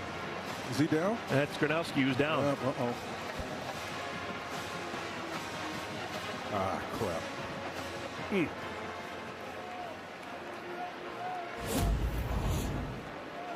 Hopefully it's just a cramp. But here you can see you got 2 backs in there to block for you, lead block, and he's basically a linebacker with those sticks on him. Gronowski took a shot there. I think he is injured on the way down. He's hurt right now, so he goes down, and let's just hope that it's just a tightening of a muscle or something. It was a long drive, consistent action on that drive. Oh, man, I hate to see that. Oh. Yeah. Well, the good thing is they've got both legs up, so that could be just cramps. Yeah, I'm not a doctor, No. but it's not particularly warm today. Temperatures got to be now down to the low 70s. We started at 78. Yeah, but you know, there's a reason why you're drinking this good water up here, man. You can get dehydrated quick out there on the field. Those long drives he's been on, particularly this last one, you can lose water pretty quick. Yeah. My mother grew up in Iowa. She said just take a spoonful of salt before you go out in the field to work for the day. That's what they did in Iowa 80 years ago. Yeah, he's walking well now. That's good. Good to see that. What a fine young man. Oh, a pleasure talking to him. Salt of the earth. He's got an undergrad and a master's degree from South Dakota State, both in mechanical engineering. Asked him what he's taking here at Iowa. He said, you know what, I had the luxury of taking what interests me. So he's just kind of enjoying himself and trying to make himself a better person of the world in his 1 year to spend here in Iowa City. Welcome to Hawkeye Land, Mark Gronowski. The Hawkeyes lead 24-7.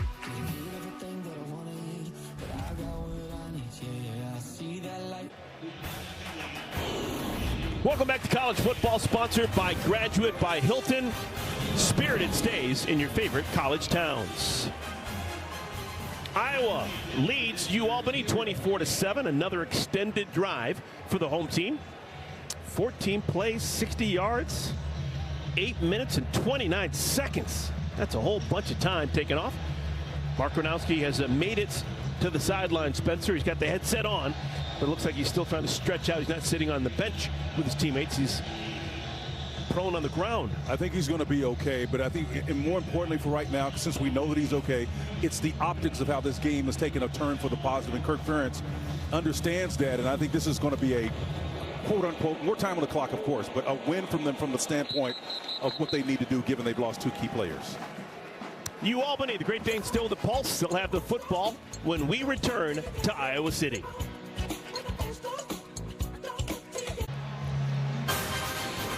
Next Saturday, the place to be is right here in the great state of Iowa. The Cy-Hawk Series takes center stage. All starts 10 a.m. Eastern with the best pregame show in college football, live from the campus of Iowa State. Then Rocco Beck leads the Cyclones in a showdown against arch rival Iowa.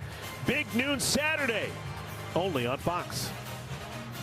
They leveraged that win in Dublin and came back and looked pretty impressive. They've been doing this since 1894, partner. Iowa leads the all-time series. I'm sure they love me hearing saying that. 47-24. That's not even really close. Last season, though, Iowa State, bragging rights, last moment field goal to win it by 1. If Iowa can win, they would double their pleasure. 48-24 all time. Important game, man. Big time. JoJo Uga in the game next to Shields. They fake it to him. And Shields, maybe not the best decision. He smoked Carson Shire with the tackle. I'm just laughing at these guys on the defensive side. I think they're making plays. That's Merriweather. Kenneth, 44, was in there. Thought he had made a play, but he ended up being his battery mate getting in there. Shahar, who actually made the tackle. Yeah, one of the 3 linebackers replacing the departed Jay Higgins, Nick Jackson, Kyler Fisher. 3 brand new starters at linebacker this year for Iowa. Pass is low. Was it caught? I think it was. Yep. Catch made by Caden Birdie. This Great Dane team has done a lot of good catches on coming back for the ball and scooping it up off the turf. Yeah, that's where, I call it from a runner standpoint, assisting your lineman, but now receivers can assist their quarterbacks. Come back to the ball. He's under duress. He's throwing off that back shoulder. And again, it's tough. You're not going to be as accurate as you would be if you were not under duress. You've got to understand the context of the game. Well, they just decided that wasn't a catch. Officials got together, and the original official who made the call was overruled. So the ball's placed back at the 25. It'll bring up 3rd down.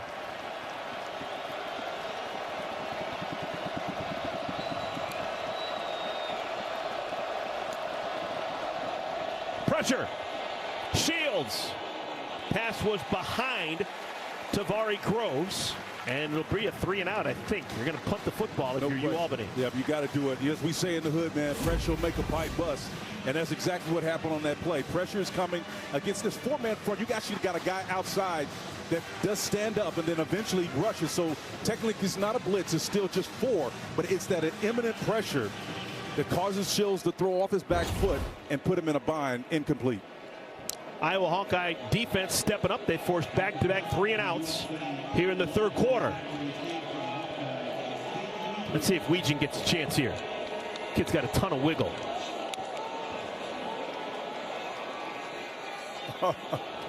Wow, what a bounce that was.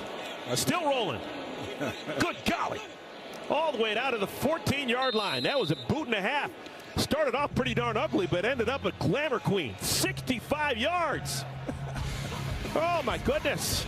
So the Iowa Hawkeyes will have the football when we return.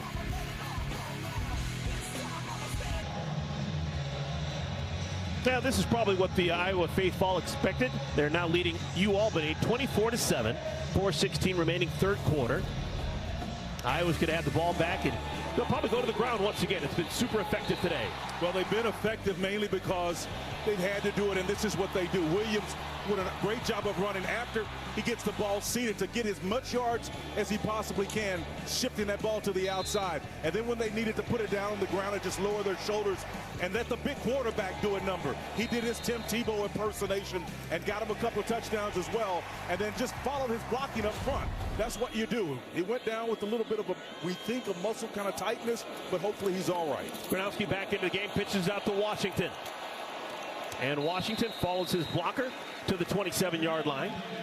Spencer, do you feel it would be important for Gronowski to get a little feel to his passing game here before he leaves the game? He's only passed for 40 yards. Well, I like the formula, and it's one of those that takes a while to work. I think what Tim Lester has done is given him an opportunity to not be under immediate duress, and then all of a sudden the attention focuses to the run game, and those numbers are away from him. Now he can pick his choose. 13 straight runs, and then all of a sudden one pass play. Well, no pressure on that pass play. No surprise that he completed it. Picking the right moments to get the quarterback to throw the ball is the key. Another carry on the ground. This time it's Xavier Williams.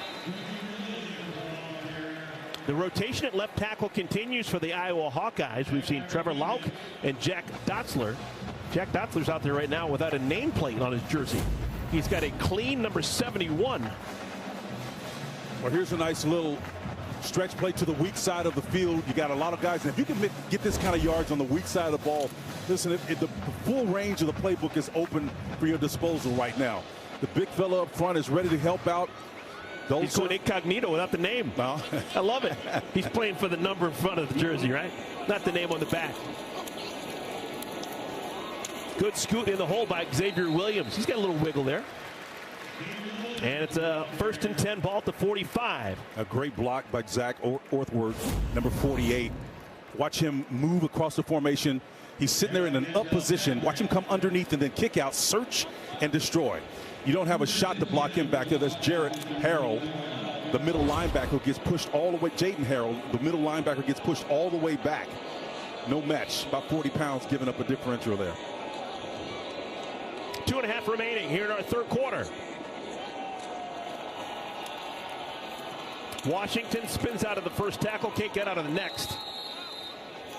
This has been a remarkably well-played season opener for both sides. We've seen just a handful of penalties. We haven't seen any turnovers. Well, one thing that I'm noticing is how UAlbany populates the ball. I mean, within close proximity of the ball carrier or receiver, there's 3, 4, 5 white jerseys around them immediately, man. And that lets me know, I don't care what the scoreboard says, our guys are still giving the effort that's needed to compete. UAlbany a year ago, they were 4-8, 2-6 in conference play. They're from the Coastal Athletic Association, that is FCS Football Championship Subdivision. Of course, the alternative to that, the Iowa Hawkeyes Football Bowl Subdivision, FBS. If you're old school, it used to be 1A and 1AA back in your era, Spencer. My era. You're right, though. Back then, the Big 8 was actually made up of 8 teams. Oh, my God, yeah. The rollout. Pass is complete to the tight end. Zach Ortworth has the catch and another first down for Iowa. And it looks like Gronowski again is a little bit gimpy in the backfield, and he falls to the ground. Down again. I think he's just, he's cramping up. That's what it is. He's got that right hand pulling that toe up, trying to keep those big old calf of his stretched out. He's got a friend there, Jennings Dunker. Maybe he's pre-med. We've got a timeout on the field as Gronowski's being looked at. We'll come back in just a moment.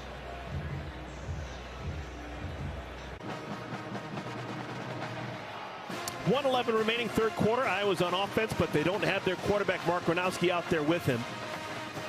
He has had to leave the game twice. He's been looked at to just falling down. We're probably dealing with cramps, nothing confirmed. So we're going to see Hank Brown come in. Hank Brown, listed as from Nashville. Spent his last 2 years in high school in Nashville, but he's actually a native of Illinois.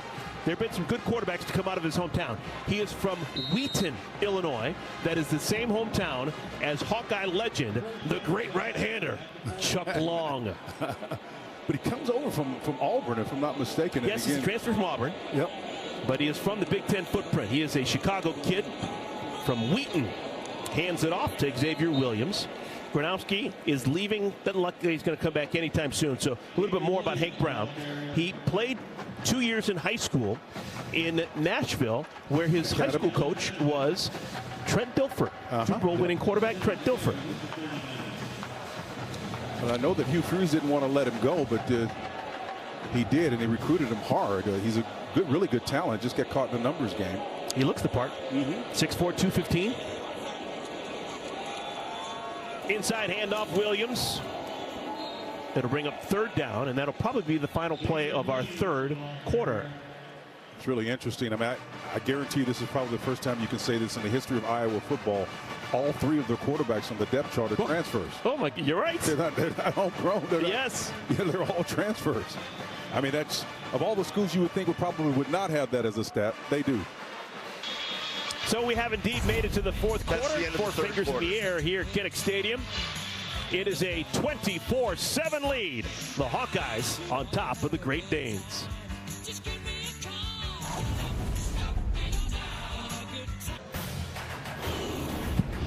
Welcome back to college football, sponsored by Graduate by Hilton. Spirited stays in your favorite college towns. Start of the fourth quarter. Iowa leads UAlbany 24-7. In total, we've seen 4 touchdowns today, Spencer. Well, it was impressive early on. The Great Danes stay with them for a little bit, but in this third quarter, total yards, Iowa 115, UAlbany 10. That kind of lets you know how much they control the game. It was total and complete. Hank Brown in the game at the quarterback position with Gronowski out. Nothing official on what's keeping Gronowski out of the game. It appeared as if he's dealing with some sort of cramping issue. But this is a great opportunity to get Brown some minutes. Transfer from Auburn. Oh my goodness, they're going to go for this. This is going to be a field goal attempt of 55 yards. What's this all about? Why not, man? Oh my goodness, Drew Stevens going to attempt a bomb. Got to get ready for Iowa State next week. That's right. I was getting ready to say that. Did he? Yeah. You bet. Oh yeah, Drew Stevens, 55 big ones. That's what I'm talking about. Timeout on the field. I think Drew had a little draw on that too, if I'm not mistaken. It looked like it was a bender. That kid's got a leg, man. That kid has got an absolute leg, a thunder thigh.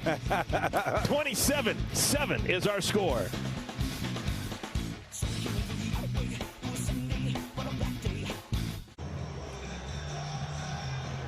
Drew Stevens, the best to ever come out of North Augusta, Georgia, with an absolute bomb, Spencer. 55-yard field goal. That's the 9th time in his career he's hit a 50-yarder. Well, being from Augusta, you'd expect that he'd have a nice draw as he did on that one, and it came in and split him, man. That's just a wonderful job. Hey, look, I love the idea of getting it all on tape because, again, you got the side coming up.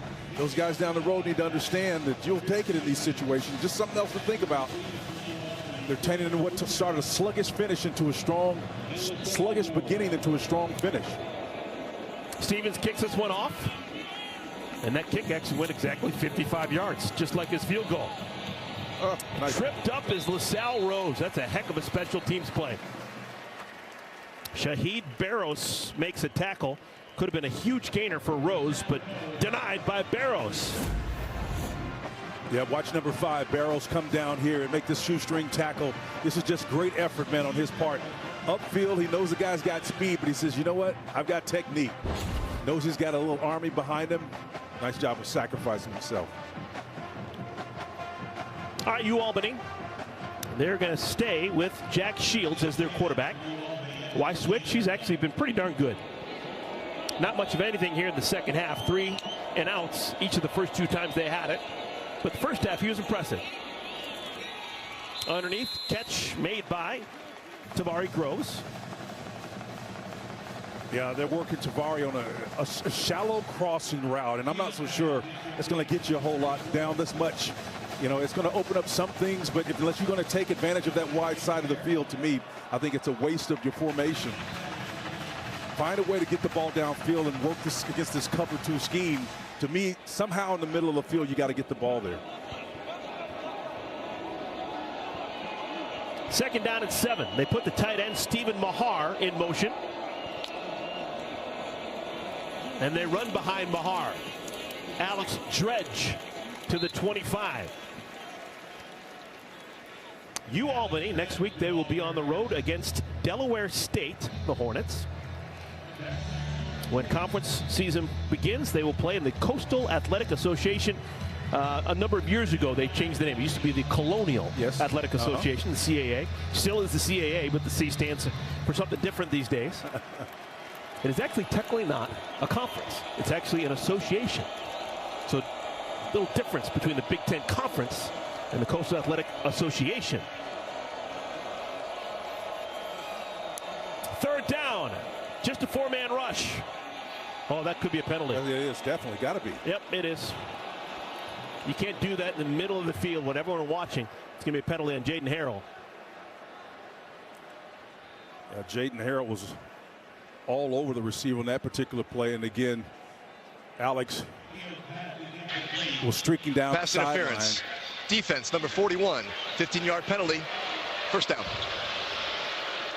Spencer, I want to ask you, linebacking play. We've talked ad nauseum. For Iowa, no Jay Higgins, Nick Jackson, Kyler Fisher, 3 starters from a year ago at the linebacker spot are gone. Your thoughts on how they're going to replace them this year? Well, I don't think you can replace him. And by the way, great story, Higgins. Made the Ravens squad, just an unbelievable emotional narrative with that whole deal. Phil just continues to put great players, even though they don't have the great statistics in terms of measurables. The system helps them do great things. This unit will be the same. They will be outstanding. They will be well coached. They won't make mistakes, and they'll be highly productive. Quick to the ball. Look at that spread out. Eventually, T.J. Hall with the tackle. And the reason why I feel that way, Eric, is because, the scoring defense is what you look at. I try to look for bibliography and footnotes to support this. For 20 consecutive years, they've been in the top 20. The last 10 years, they've been in the top 20 in scoring defense. So when you look at what Phil's been able to do, consistently produce that tells you something about the greatest ability is dependability. We know that from a player standpoint, but also from a defensive or offensive unit standpoint, it holds true. That's a loss of 3.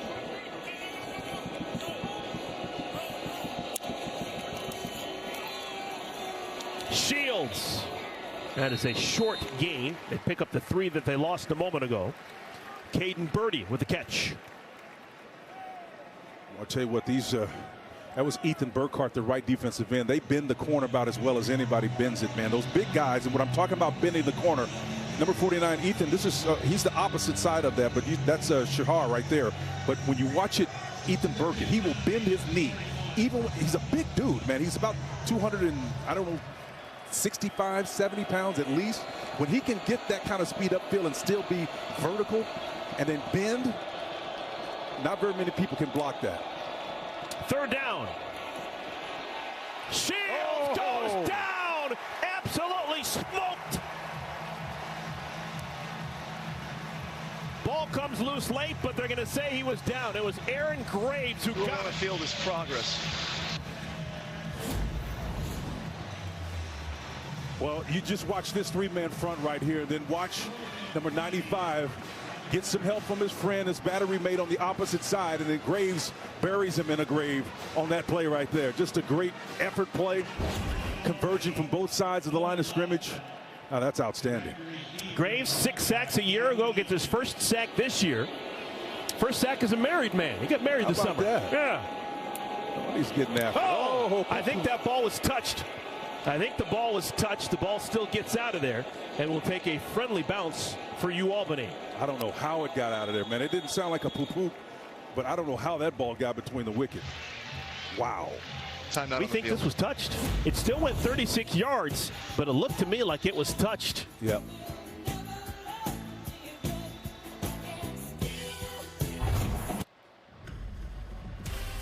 Kirk Ferentz, this is your life. The dean of Big Ten coaches. His first win at Iowa came back in 1999 against Northern Illinois. More to come. He got 100 against Michigan State in 2012. And most recently, number 200 came against Washington last October. He's sitting on 204 wins as a Big Ten head coach. Only one man has more, but he's about to join him. Woody Hayes, the all-time winningest coach in Big Ten history with 205 wins as a Big Ten head coach. Got them all at Ohio State. He has one more win than Kirk Ferentz, but Kirk's knocking on the door. Oh, by the way, Amos Alonzo Stagg, all those wins coming at University of Chicago. Ah, very nice. The Maroons. Kirk still looks good, doesn't he? He's handsome really man. He's fit. Yep. I think if I had a 10-yard lead on him, I think he could catch me from behind. He might could. He's got Jazian Patterson, his first carry of the day. Welcome to the ball game, Jazz. Junior from Pompano Beach, Florida. Comes into the game fresh and rips off a nice gain on 1st down. Still no Mark Gronowski. He was relieved last time that Iowa had the ball. Hank Brown is the signal caller. Well, they've got some depth at the running back position, as we talked about. We know that Bolton went out with an injury, and they've got Jazian and others. We see Washington. Brevin Dole is also available. Patterson. Bounced around. Gain of 3. New lineman coming in, 64, Leighton Jones for the Iowa Hawkeyes. Yeah, this is another one of those plays where it's a great effort to get there, but pad level, finish. You got to finish with your pad level lower than those big guys. So those big guys, if they get underneath you, Man, I'm telling you, it's one of the reasons why a jack can work, partner. It's short and stout, but it can lift something much greater than its weight because of his position. It's underneath.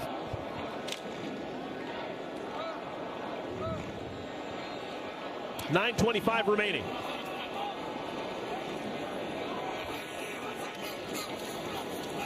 Three straight carries for Patterson. Another first down. Patterson comes from Pompano Beach, Florida, went to Deerfield Beach High School. That's the same high school that produced Big Ten legend Denard Robinson, who most of you know as Shoelace, the old Michigan quarterback. Yeah, very nice. Great nugget. By the way, that last run reminded me of Edgerrin James. Slow to, fast through. You see how he searched down the line of scrimmage? When he found that opening, boom, he hit it. Slow to, fast through. It's a great asset right there to have.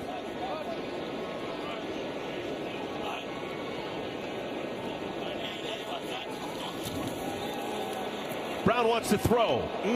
Dangerous pass. Yeah, almost picked off.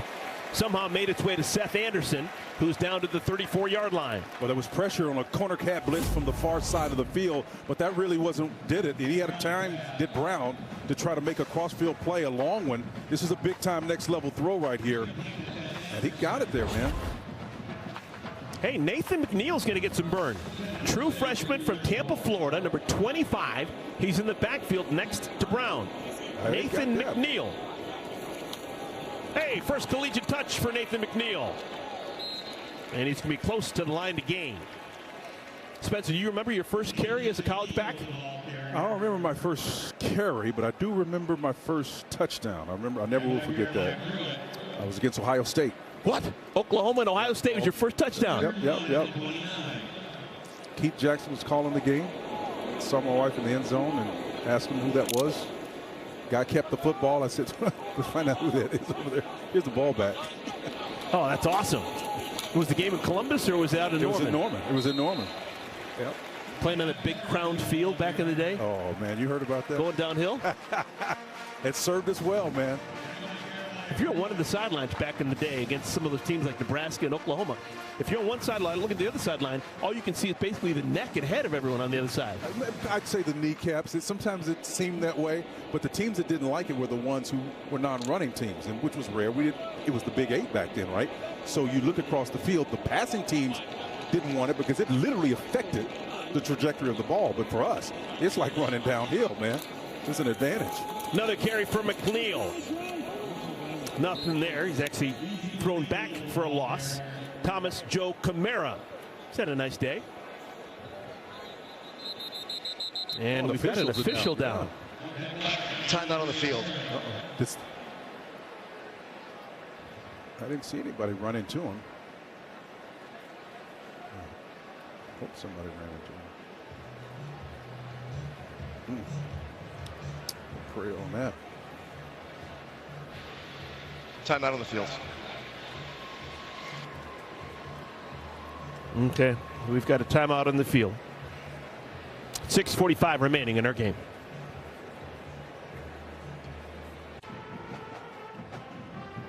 A scary moment. Roger Day is the umpire, and he's going to get run into by number 5. That's Jacob Gill running a route for Iowa. Saving grace there. Jacob's only about 180 pounds, and I'm being serious when I say that, because if you get hit dead in the back by a big guy, man, that's going to be very, very difficult. Yeah, but Rogers on his own 2 feet and headed off to the sidelines, actually in the tent right now. So he's being attended to. So that's good. Hopefully he is A-okay. Second down and 11, trying to get to the edge. This is McNeil. This kid's got some good speed. Yeah, he does, doesn't he? We had a chance to go to practice yesterday, and we watched, and he splashed a little bit. For a guy who wasn't on the depth chart, we said, this guy may get some playing time just because he looks good in the uniform. Yeah, and I'll tell you what, he's got some speed, but the defensive front, I'm so impressed with UAlbany's speed. They can run and chase, and that was one of the things that we thought that they would leverage more, but they're still getting after it, man. It was 2 years ago that UAlbany went to the FCS semifinals. They were in the Final Four of the FCS playoffs. Now, last year was down year, and they lost their head coach. But it wasn't that long ago. This was a really good program at the FCS level. Oh, nice read. Patterson, he's been a workhorse this drive, inside the 10 to the 8. Love Patterson searching down that line of scrimmage. Watch him get parallel to the line of scrimmage and then turn it upfield once he sees the read and the leverage up front. Outstanding job of that offensive lineman. Wyslinski was the one who got in front of them and then made that little seal block, and he cut underneath it. Yeah, we've seen a bunch of subs on that offensive line. Michael Wyslinski's got some playing time. Leighton Jones has gotten some playing time. 10th play of the drive. It's been all on the ground. Patterson down to the 1. This is Iowa Hawkeye football right here, pound and ground, man. This will get them feeling the way they need to going into that Cyhawk showdown. Cannon Leonard's going to come into the game as an extra lineman. Cannon Leonard, number 75, is 6'9", 310 pounds. Good golly. 6'9". You can see him left part of your screen. He just head and shoulders above everyone on that line. He's huge. He's massive. I bet he's had it made right before. 2nd down and goal.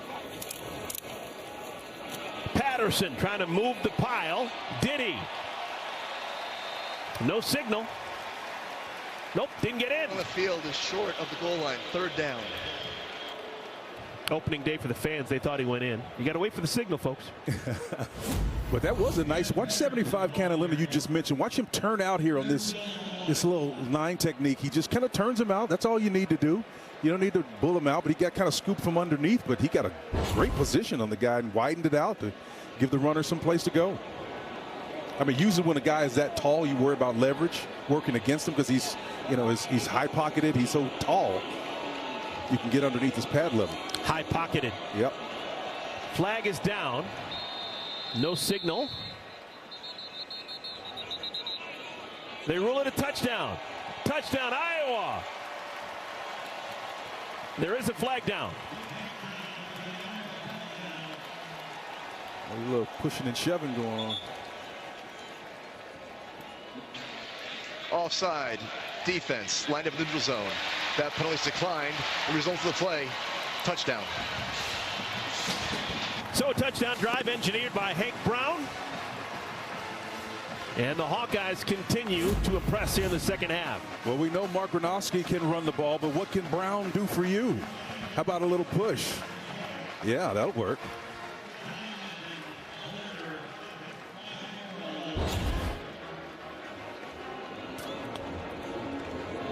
So both Gronowski and Brown rushing touchdowns today. And that caps off a 12-play, 66-yard drive. In classic Iowa Hawkeye fashion, they burned 6 minutes and 54 seconds off the game clock.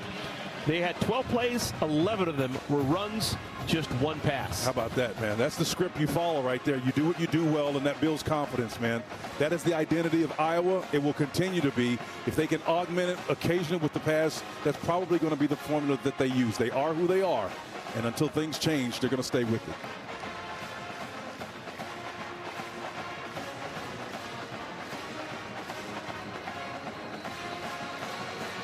You know, we had that conversation with Tim Lesson as we look at Piper and all that.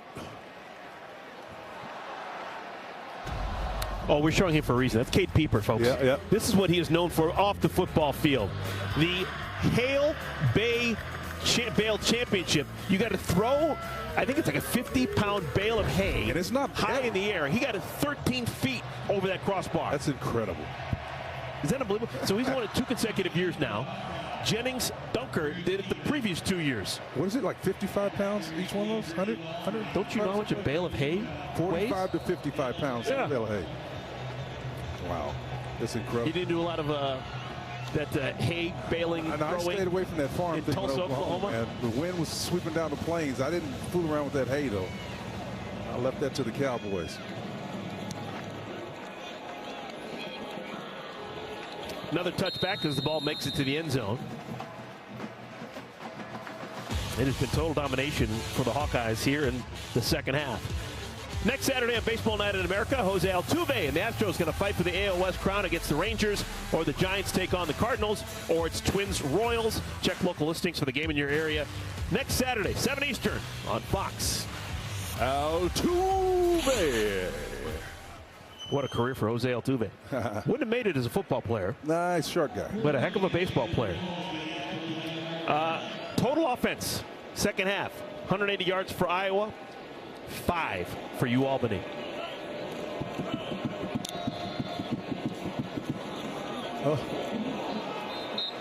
Spencer, take me inside that locker room.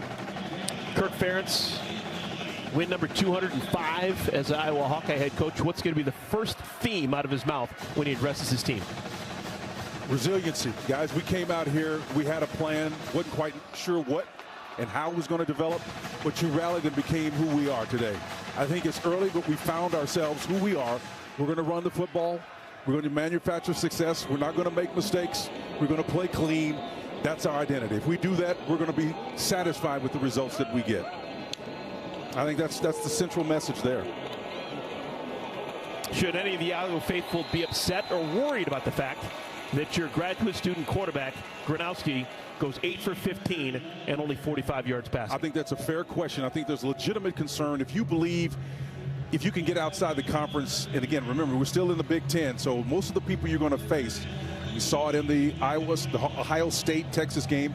Those are going to be hard-fought battles, fairly low-scoring affairs, I think, for the most part. If you can play the Iowa brand of football that we saw today against the juggernauts in this conference, you're going to have a shot.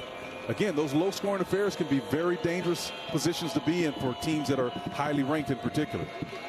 So I like where Iowa is right now. Didn't like how they started, but I like how they finished.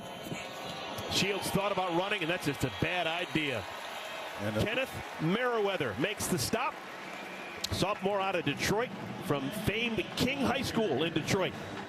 And again, with number 44, if you continue to play like this, you can see him standing up on the outside here. A nice little ET stunt, in-tackle stunt. He's playing in a tackle spot technically because he's standing up. So whoever goes first is the one you get the first initial. If the end goes up, it's an ET stunt, and he comes underneath that and gets a great hit on the runner. Outstanding job.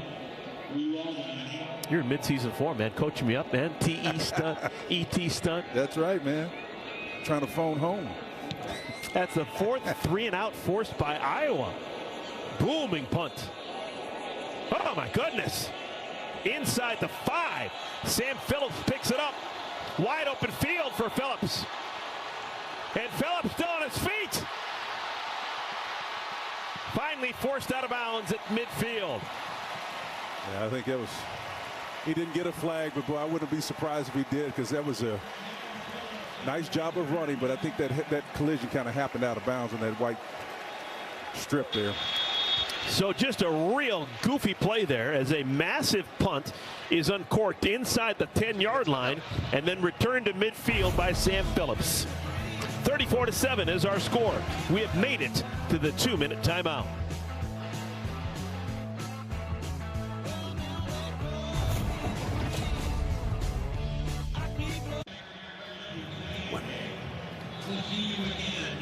Loving it. Fun here at the old ballpark, right? Kinnick Stadium, Iowa City, Iowa. We have had a real nice performance in our opening day for the Iowa Hawkeyes. Mark Gronowski, probably not spectacular. Didn't have the passing day that he would have liked, but he does throw for a touchdown. He runs for a touchdown, and he leads this offense that had enough offense, particularly on the ground, to take down anyone they're going to really see. If they can perform like this on the ground, 311 yards rushing yards, that's big time. I'm happy with what you see in the end. Ultimately, you're disappointed if you don't have a pathway to move forward. I think they know who they are. I think they know how they're going to win and how they have to win. A minimalist approach, can't make penalties. They played clean tonight, you know. Very disciplined team as well. So we're under 2 minutes. Nathan McNeil remains in the game as the back. Ball's out. And a snapped, bobbled snap. I think UAlbany's got it. Did they really? Yep. Iowa could have just taken a knee and this game would have been over. UAlbany wouldn't have called timeout. That's the first turnover of the game. You know, I call it the element of recency. What you do last, you tend to remember most. We just praised them, is a fumble covered by the defense. And I'll tell you why this play happened the way that it did. Okay, you talk about, well, it was just a mistake. This mistake didn't just happen. It wasn't self-induced. It was the push up front by this defensive front of UAlbany that got in the backfield. That's what made the difference. It's recovered by Abdul Ashalake, senior from Philadelphia. Good job. Still playing. Why not? Got a minute 44 remaining. You can still make a difference. You give me a guy that's got effort and won't shut the motor off, I'll let him play for me any day. New quarterback? Nope. Still going to be Jack Shields.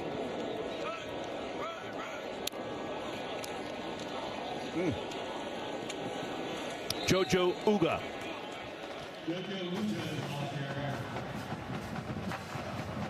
Brian Allen on the tackle. So Iowa's going to have 6 days. Yep. A week from today, they're going to be in Ames, just up the road, taking on Iowa State. What's going to be important in that one? Well, again, you certainly have to play clean, and both of these ball clubs, look, we know that the 2 great wide receivers are now in the NFL. That doesn't mean that they won't take a shot at Iowa State, but they are a team that understands, like Iowa does, who they are. You know, Matt Campbell's going to run the football first. That's his desire. I wouldn't be surprised if it's a 9-7 ball game. That's just kind of the way these guys roll. It's bounce pass. Caitlin Clark did a lot of that here in Iowa City, right? Good bounce pass? Yes, she did. She shot it more than passed it, but man. Yeah. Should have seen the faces on some of the people. I was walking around town. I was like, did Caitlin Clark play here? She played at Iowa State. No, did you really? Oh, my goodness. People thought that I was nuts. You got courage, man, if you did that.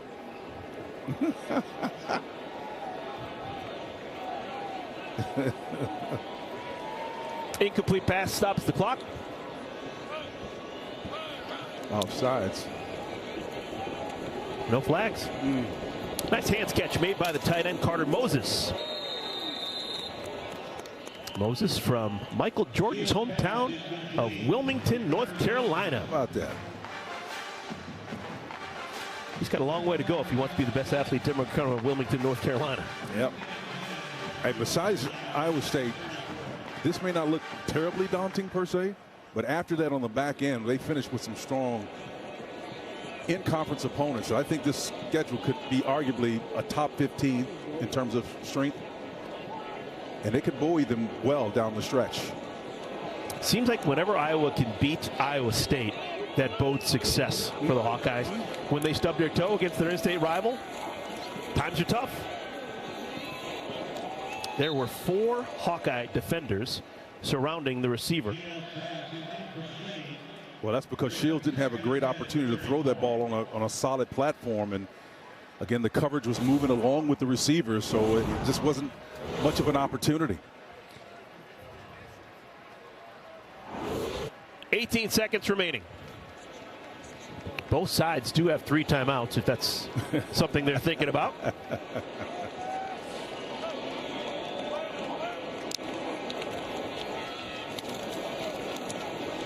If you can run the ball there, that's probably going to be the final play of the game. Jojo Uga is going to finish us off. And it will be a 34-7 final. The Iowa Hawkeyes defeat UAlbany. The Great Danes go down. Great Danes actually had a lead of 7-3 at one point in the first quarter, but a 31-0 run ends it for the Hawkeyes. And Kirk Ferentz, congratulations. Now with 205 career wins as a Big Ten head coach, he is tied with Woody Hayes. It's been a pleasure, partner. For my partner, Spencer Tillman, and our entire